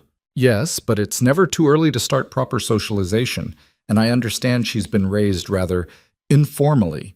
The school would help her learn proper behavior, social graces, all the things a young lady needs. Eleanor's smile could have cut glass. Catherine is being raised just fine, thank you. She doesn't need your school. But Mrs. Voss, surely you want her to have opportunities, to learn from trained teachers, to make friends with other children, to prepare for life in civilized society. We're not raising her for civilized society, Gideon interrupted. We're raising her for whatever life she chooses. Lydia's perfect composure slipped slightly. But you can't mean to keep her up here forever. What about her future, her prospects? Her prospects are none of your concern, Eleanor said flatly. Thank you for the offer, but Catherine won't be attending your school. Now, if you'll excuse us, we have work to do. Lydia left with visible disappointment, but she returned a month later, this time bringing her husband, a banker named Richard, who seemed uncomfortable with the whole expedition. My wife is quite determined about this school, he explained apologetically. She thinks every child deserves education. Our daughter is educated, Eleanor said. We teach her ourselves. But surely professional instruction is no better than what we can provide. We're both literate, capable of teaching mathematics and history and everything else a child needs. Catherine doesn't require a schoolhouse. Lydia tried a different approach. But what about socialization? Children need other children. She has other children. The Warren kids visit regularly. That's sufficient. It's really not, though. Lydia's voice took on a harder edge. A child raised in isolation, without proper social structure, will grow up unable to function in normal society. Good, Eleanor said, because normal society is exactly what we're trying to avoid. The Pembertons left frustrated, and Eleanor thought that was the end of it, but Lydia proved as persistent as she was misguided. She began writing letters, suggesting educational resources, offering books and materials for Catherine's instruction. When those were politely refused, she started spreading concern about the wild child being raised on the mountain. She's relentless, Eleanor complained to Sarah Warren during one of their visits. She cannot accept that we don't want what she's offering. She means well, Sarah said carefully, in her own way. Meaning well doesn't give her the right to interfere with our family. But the interference continued. Lydia organized a petition calling for mandatory education for all children in the territory. She gave speeches in town about the importance of civilized upbringing. She positioned herself as Catherine's advocate, the voice of a child who couldn't speak for herself. It came to a head in August when Lydia rode up with a territorial education officer and demanded to test Catherine's development. This is harassment, Eleanor said, blocking the cabin door. This is concern for a child's welfare, Lydia countered. If you have nothing to hide, you'll allow the assessment. Gideon stepped forward, his size making both visitors take an involuntary step back. You need to leave, now. We're not leaving until… Yes, you are. Marshal Bridger's voice cut through the confrontation. He'd ridden up behind the Pembertons, his face set in hard lines. Mrs. Pemberton, I warned you about this. The Voss family has been investigated and cleared. You have no legal standing to demand anything. But the child is fine, healthy, happy, and well cared for. Drop this crusade before I charge you with harassment. Lydia left finally, but her parting words lingered. You're condemning that child to a life of isolation and ignorance. When she grows up unable to function in the real world, it will be on your conscience. After everyone left, Eleanor sat on the porch steps with her head in her hands. Catherine was inside napping, unaware of the battle being fought over her future. Maybe she's right, Eleanor said quietly. Maybe we're being selfish, keeping her up here away from everything. We're being honest, raising her the only way we know how. Gideon sat beside her. The world wanted to make us smaller, quieter, more acceptable. We refused. We're giving Catherine the same choice. But what if she needs more than we can give her? What if she grows up and hates us for limiting her? Then we'll handle it when it happens. But we can't raise her based on what she might want someday. We raise her based on what we believe is right now. Eleanor looked at the mountains surrounding them, the wilderness that had become their refuge. I just want her to be happy. She is happy. Look at her, Eleanor. She's confident, curious, fearless. She knows she's loved completely. How many children can say that? It was true. Catherine was thriving in ways that had nothing to do with formal education or social graces. She was becoming exactly who she was meant to be, without the weight of expectation crushing her into an acceptable shape. Fall arrived and the Pemberton School opened to much fanfare. 8 children attended the first day, children from the settlement and the nearby homesteads. Lydia made a point of mentioning loudly and often that the Voss child had been invited, but the parents had refused. "Let her talk," Gideon said. "Words can't hurt us up here." But words had power, even at a distance. Stories spread about the strange mountain family, the wild child being raised without civilization's influence, the parents who'd rejected society's help. Some people viewed it with disgust, others with fascination. A few, the ones who'd never quite fit themselves, viewed it with quiet envy. Winter that year was mild, allowing for more contact with the outside world than usual. The Warrens visited frequently, and Catherine's friendship with their children deepened. She was different from them, more independent, more comfortable in the wilderness, but the differences didn't matter. They played together with easy acceptance, creating games that required neither social graces nor formal education. "Your girl's something special," Thomas Warren told Gideon one evening. "Billy says she can track animals better than kids twice her age. She pays attention, watches how things move, remembers patterns. It's more than that. She's got instincts, natural understanding of the mountain." Thomas paused. "Some folks in town say you're raising her wrong, but I see a child who knows herself, knows her place in the world. That's more than most kids ever get." The validation mattered more than Gideon wanted to admit. He'd spent so many years being told he was wrong, too much, unacceptable. The idea that he and Eleanor might be doing something right, might be giving Catherine something valuable, eased a fear he hadn't fully acknowledged. Spring brought Catherine's 3rd birthday and an unexpected gift. Elizabeth Morris, the woman who'd apologized the previous summer, sent a package containing a beautiful illustrated children's book with a note. "For Catherine, may she grow up knowing she can choose her own story." Eleanor read the book to Catherine that night, and their daughter listened with rapt attention, asking questions about the pictures and the words and what everything meant. At 3 years old, she was already starting to read simple words, taught by parents who valued education even if they rejected formal schooling. "She's going to be smart," Eleanor observed, watching Catherine trace letters with her finger. "Smarter than both of us, probably. Then she'll have choices we never had. And she'll make them on her own terms, just like we taught her." Summer arrived and brought news that the Pembertons were leaving the territory. Richard's bank had collapsed, taking their fortune with it, and they were returning east to family money and the society they'd never really left. "Lydia Pemberton stopped by the post before they left," Morrison reported during a supply run. "Said to tell you she still thinks you're wrong, but she respects your commitment. Said she hopes your daughter proves her wrong." "She will," Eleanor said with certainty. "Not to prove anything to Lydia Pemberton, but because she's going to be exactly who she's meant to be." The years began to blur together in the way of happy times. Catherine grew from toddler to child, learning to read and write under Eleanor's patient instruction, learning to hunt and track and survive under Gideon's careful guidance. She was 5, then 6, then 7, and with each year she became more herself, confident, capable, comfortable in her own skin in a way her parents had spent decades learning. She was also lonely sometimes. The Warren children visited less frequently as they got older and took on more responsibilities. Catherine had no schoolmates, no constant companions beyond her parents. Eleanor watched her daughter play alone and worried. "We could move," she said to Gideon one night, "down closer to town. Give her more contact with other children." "Do you want to move?" Eleanor thought about the cabin they'd built together, the mountain that had given them permission to exist. "No, but I'd do it for her." "Let's ask her first." They did, sitting Catherine down at the table and explaining the choice. She could stay on the mountain with them, or they could move to town where she'd have neighbors and friends and access to the school. Catherine listened carefully, her young face serious.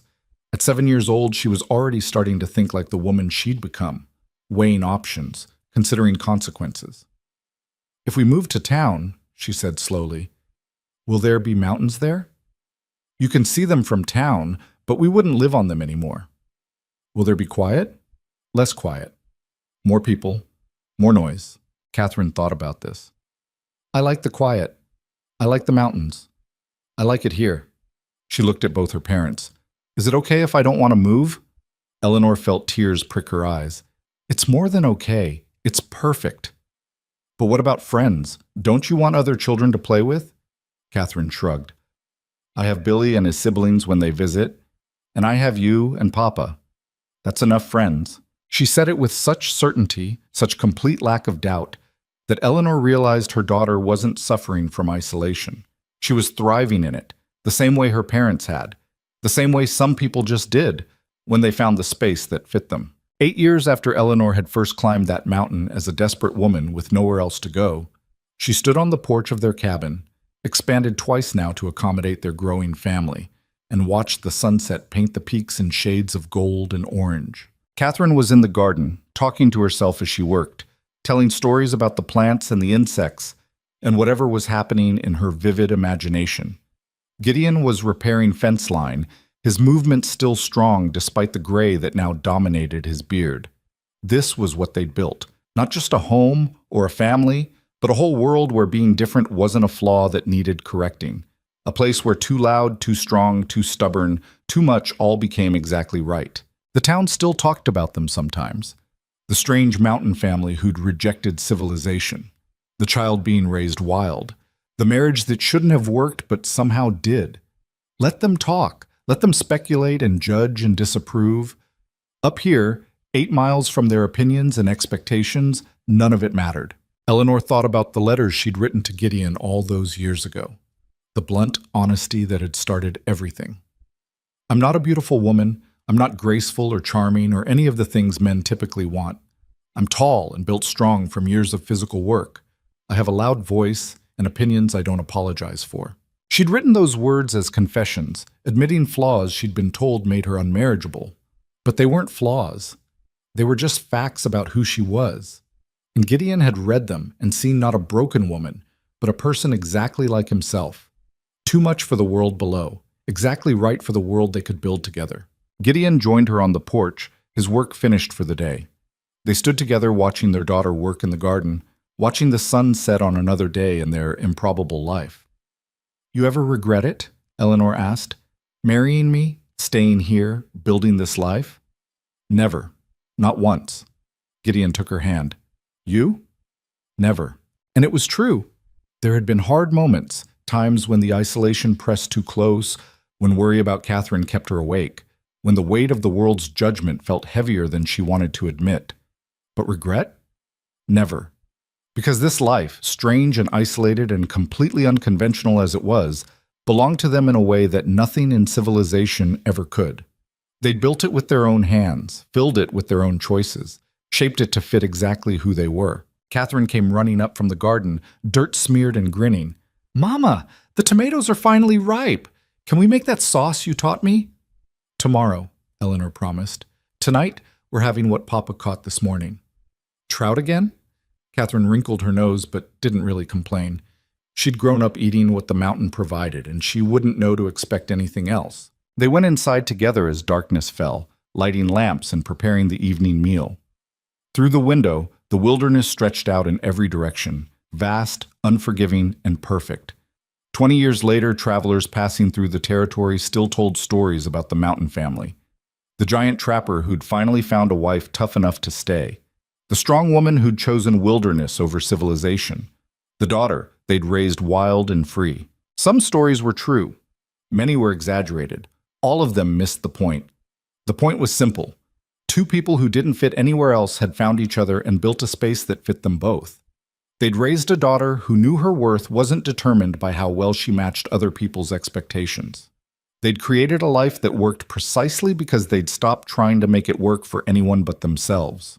Gideon Voss had been rejected by 5 women before Eleanor Pike. Eleanor Pike had been rejected by 3 men before Gideon Voss. The world had looked at them both and said too much, too big, too strong, too stubborn, too loud, to everything. But up on that mountain, surrounded by wilderness and silence and the occasional curious visitor, too much became exactly enough. And that was the only truth that mattered. The cabin stood solid against another winter storm, smoke rising from its chimney in a thin gray line. Inside, a family gathered around their table, warm and safe and completely themselves. The world below had its opinions. The mountain didn't care, and neither did they.